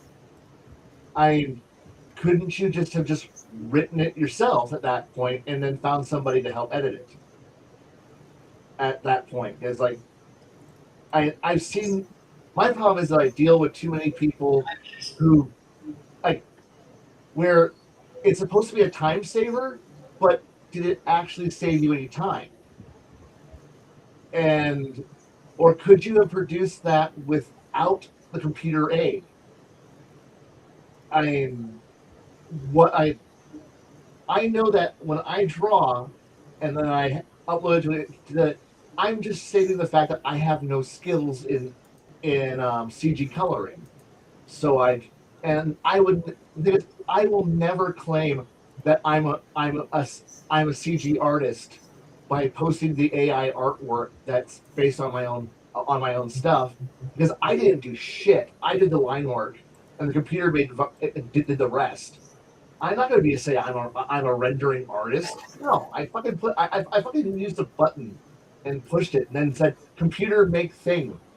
And but I'm running into the problem of I'm spending more time trying to explain to the computer what I already know the answer to. It's just simply why am I wasting this much? Why am I wasting literally 4 or 5 hours of my time to just when I can open up a document and start writing and I can get something as good. And then I go find somebody who I know is a reputable person and go, hey, look this over and I help me find holes in this problem. And at that point, it's a digital editor, and you get some feedback. But after watching the amount of hallucinations that the machine makes and the wrong assumptions, I might as well just explain this to a person and have the person go, hey, could you explain this thing that happened? And I'll get as good or better results than talking to the machine. I don't want to depend on a machine to tell me shit because I don't need to. But then again, I'm accepting that. But hey, I have my predisposition against it because I just don't like them. I don't like the quality that people produce who aren't good at it. And it's a lot of just bad. It just feels bad. And I just kind of look at it as a mess. And I don't see most people being good at it. And the idea that anybody's going to be able to talk to the machine and say, "Give me a TV show to watch," or "Give me a novel," it's going to be the worst novel you're ever going to read because most of us don't understand how to fucking tell a story, or how to write, or how to do characterization. I I tried to ask her like, "Hey, can you recreate a story in the style of David Weber?" And it's going to be the shallowest imitation of fucking Weber's work. Hey, can you write me a story in Tom Clancy's style? It's gonna it's gonna be bad. Fucking like just write your own shit. No, people just want to hit a button and vomit out a, and hey, it's good enough, right? Because there's nothing new under the sun. I can't do that.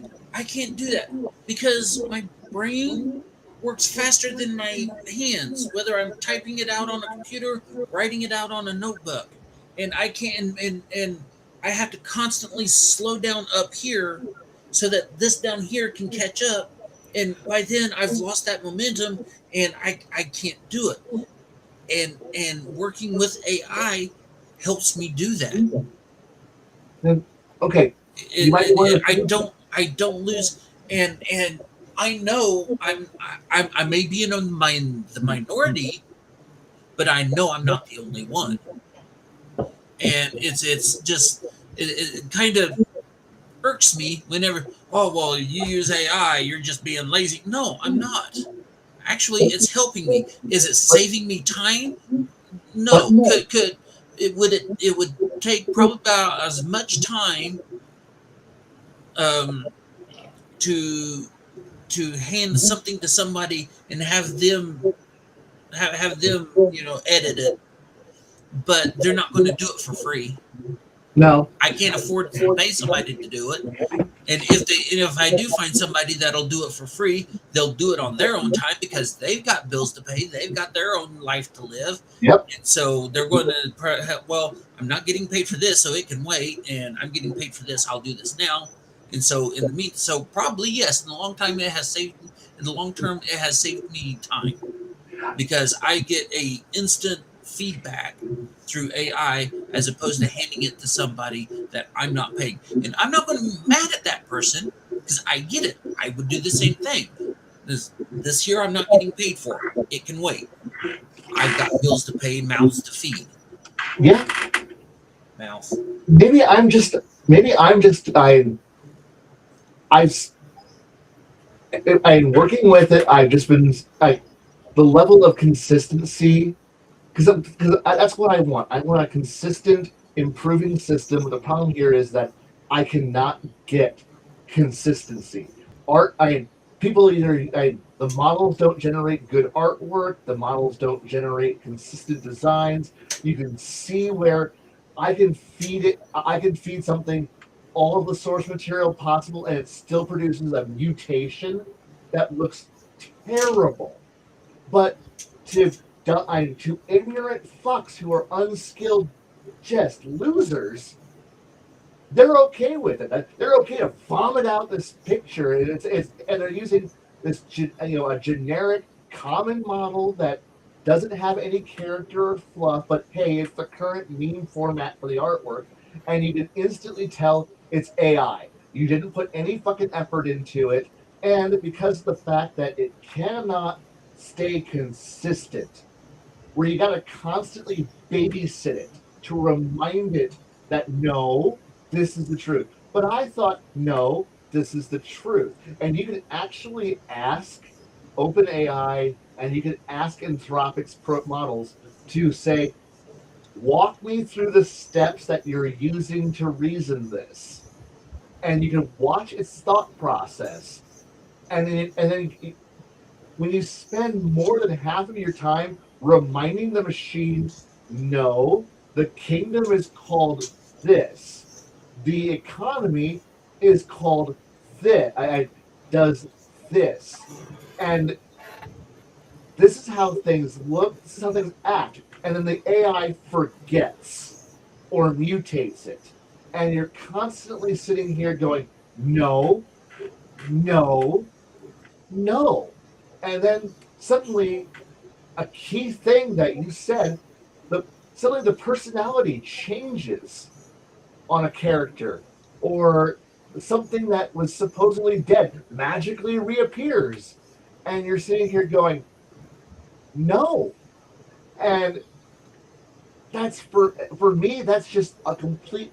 But the thing is, I can see that, but for some reason, the majority of people do not, and they seem to be okay with this because, well, because they're just dumb, and it's a crutch that's producing and creating dumb people who are okay with bland artwork, like my character is walking down a street. Like this is what 3/4 almost all the AI animation is. The guy is walking down the street and there's things walking by. It's like that's about the best you're gonna get out of most of this shit. Or it he flies a plane and it does a thing, and I'm like, oh my god, this is what we're going to be.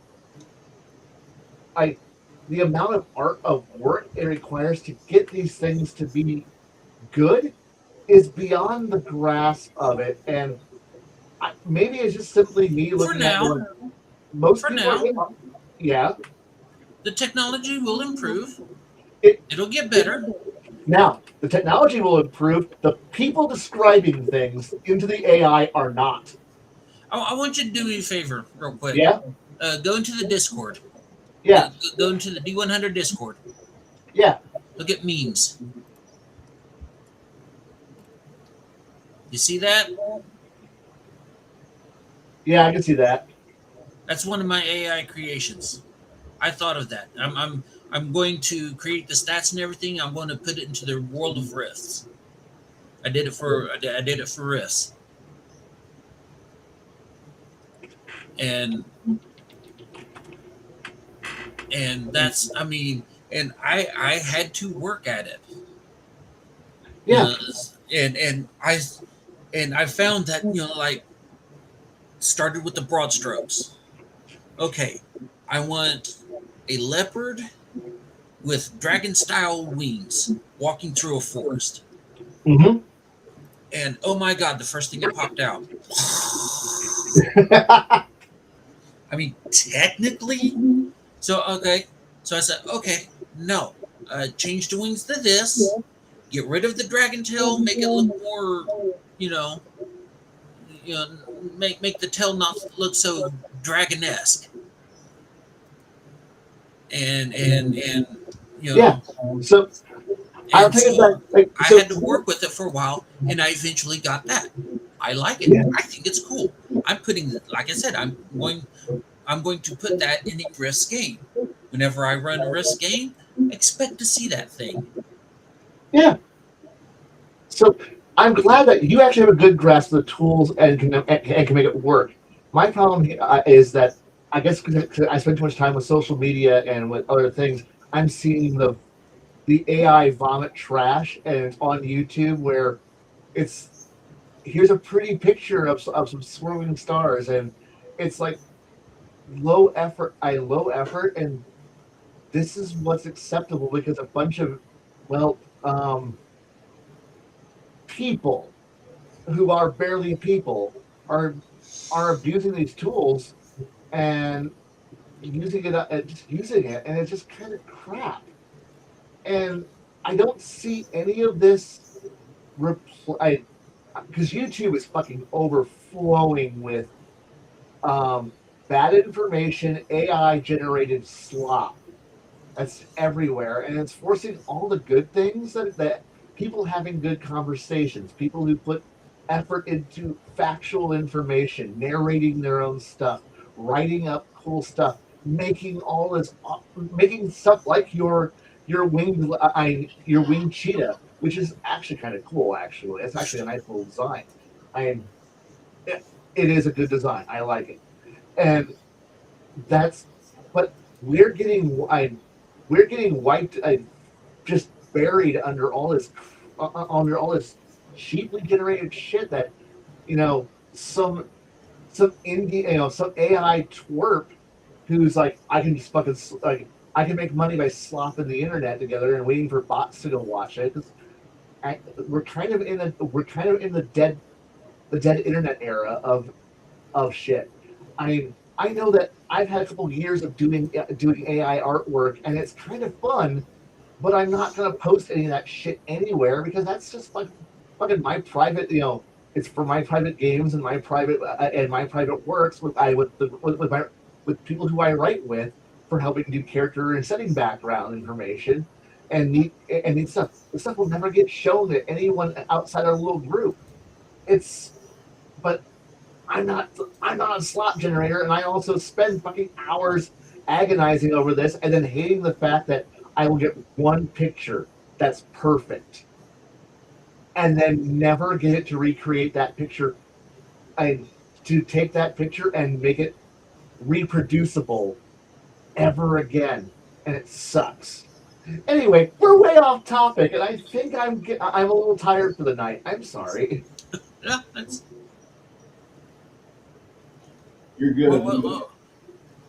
what was the topic?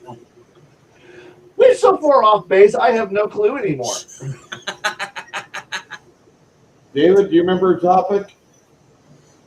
Well, the night started off with how movies are mutating. I wanted to make a comment at one point about how technically, yes, everything has been already made, but on the same hand, you would say that you could easily say that Fifth Element and Blade Runner are very similar movies, but you would not say they are. Well, for example, Avatar is Dances Wolves in space. You can have movies that are basically the same, and yet they feel completely different. Well, yeah, I mean, That's like all I want to say on that subject. it's like Harry Potter is Star Wars with really crappy lightsabers. God, I haven't heard that one in a bit, but yeah. So yeah, I mean, it's Mongoose is right there. The old saying is true. There are no new stories, just new ways of telling them. I don't even let that. I don't even fully agree with that one, but yeah, you're right on that. But I still don't like it. I mean, But then again, I don't have to like shit, because I have my opinions and I do my own shit over here. I don't care. Oh, does it involve me building my German World War II secret never actually built tank? No, go away. Hit.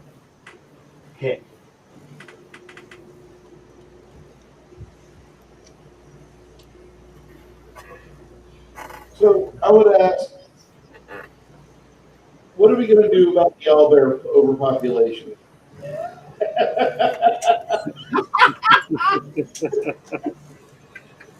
domesticate them.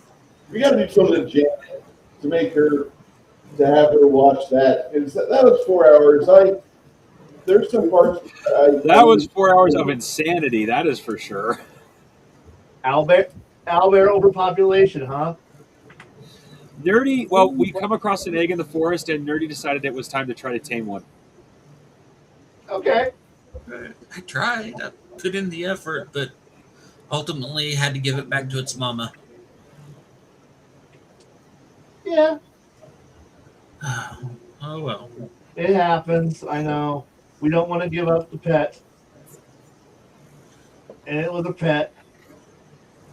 Well, I told the group, I said, look, I understand everybody's hesitancy, and I understand that odds are this endeavor is going to flop, and I'm probably going to have to end up putting it down, but I'm still going to try. There's no point. There's no harm in trying. Well, the halfling thief might disagree with you on that.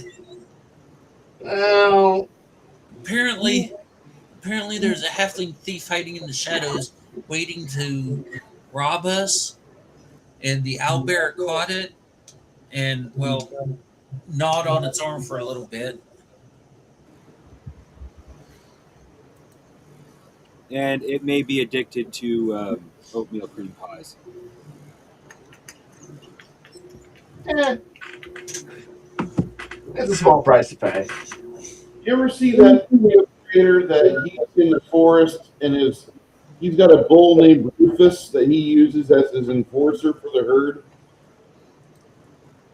Whenever he gets threatened by the other bulls, he screams, Rufus!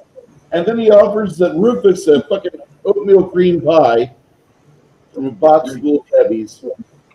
And the fucking bull will go out and be the enforcer for that oatmeal cream pie. It's actually searchable. You look it on YouTube, look for Rufus the Bull, and you'll find it. But it's a series of funny little videos where this farmer's got a bull that doesn't really like him much, but he likes him enough to eat the fucking cream pie and not let him get hurt. It's great.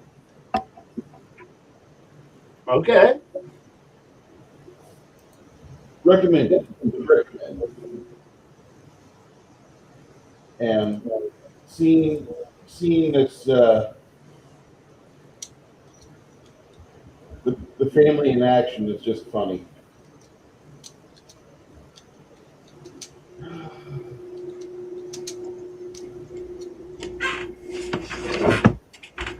So I guess we did run out of topics because we got other topics in the stack of stuff, but it's also 11:50 at night.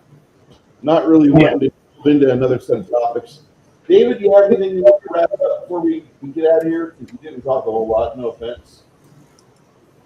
Well, there wasn't much to say. All I would really do on that entire argument is I'm in between. I like AI, but on the same hand, I hate how far spread it has become. So, like, that's the. I didn't really have much to say other than I would be in the middle anyway. So, I gotta respect that. I'm not a super fan of AI. I think that everybody knows this. If you talk to me for longer than 5 minutes, you get this. It comes out. It's like me exhaling. I think AI has purpose. I think a lot of people don't ever get a chance to actually see what it can do because they're too busy like trying to either monetize it without having a full grasp of the situation, or worse yet,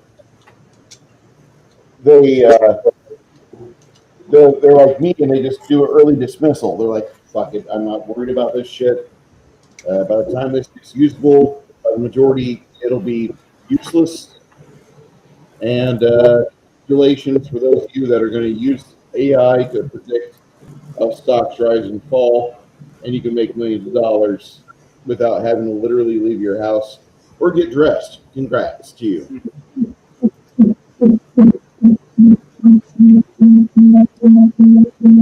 That's a sound. What was that? That's our AI overlords telling me that I'm too late for the party.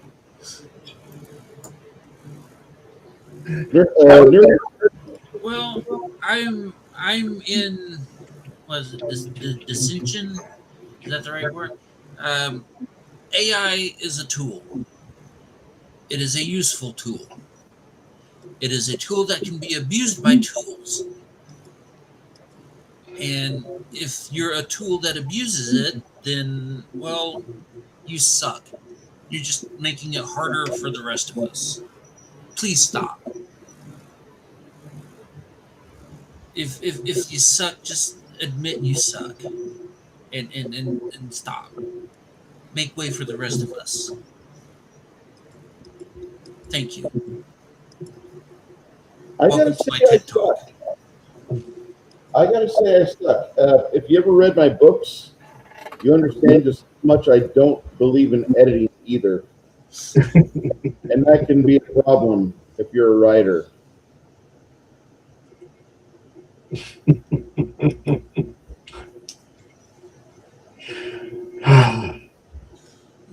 But I know I've got problems, so when I'm trying to write um, an adventure for a role playing game or something, and I'm using AI, I do admit I think of the scene. Have any of y'all ever seen the movie The Birdcage with yeah. Robin Williams and Nathan Lane? Yeah, You remember where they're trying to fix their house to make their house look like straight people live there, and all the gay people, they don't know how they get all the gay people in the community to help, and he's like, what is this? And holding a stack of Playboys. Well, what? It's what they read, isn't it? He's like, don't add, just subtract. I do think of that scene a lot because I'll put something into AI, try to have it check out, and what it spits back out has mutated with its own ideas. I'm like, don't add. Yep. But yeah, if you work with it, then it's very useful. It's very helpful, and what is being put out is your own. You know,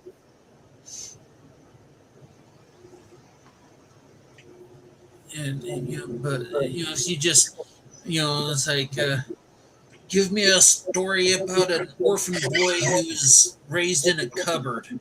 You're not going to get Harry Potter. You're not. It's not going to happen. No. But if you go at it with hey, I got this idea. There's this kid. He's a wizard. He doesn't know he's a wizard. And his parents died. He was raised by his aunt and uncle who hate him. And and you give it your ideas, and it use it to, like, maybe fill in some gaps, or you work with it. It's still your idea. It's still yours.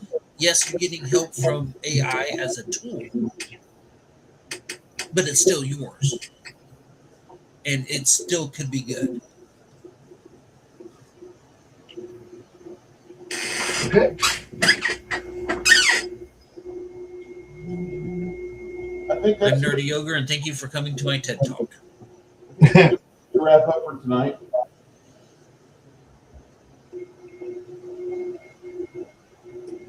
I was gonna try to find a Cortana fleshlight and bring out the Steve Vai Halo 2 soundtrack, but thank God the Cortana fleshlight doesn't exist. So Check eBay. It used to. Not joking. Rule 32. there you go, kid. No, actually, this site sold official Cortana merchandise. Nope. I'm pretty certain that Skynet will remember that we don't have a fleshlight for Cortana. So us four shall be saved. We shall be spared.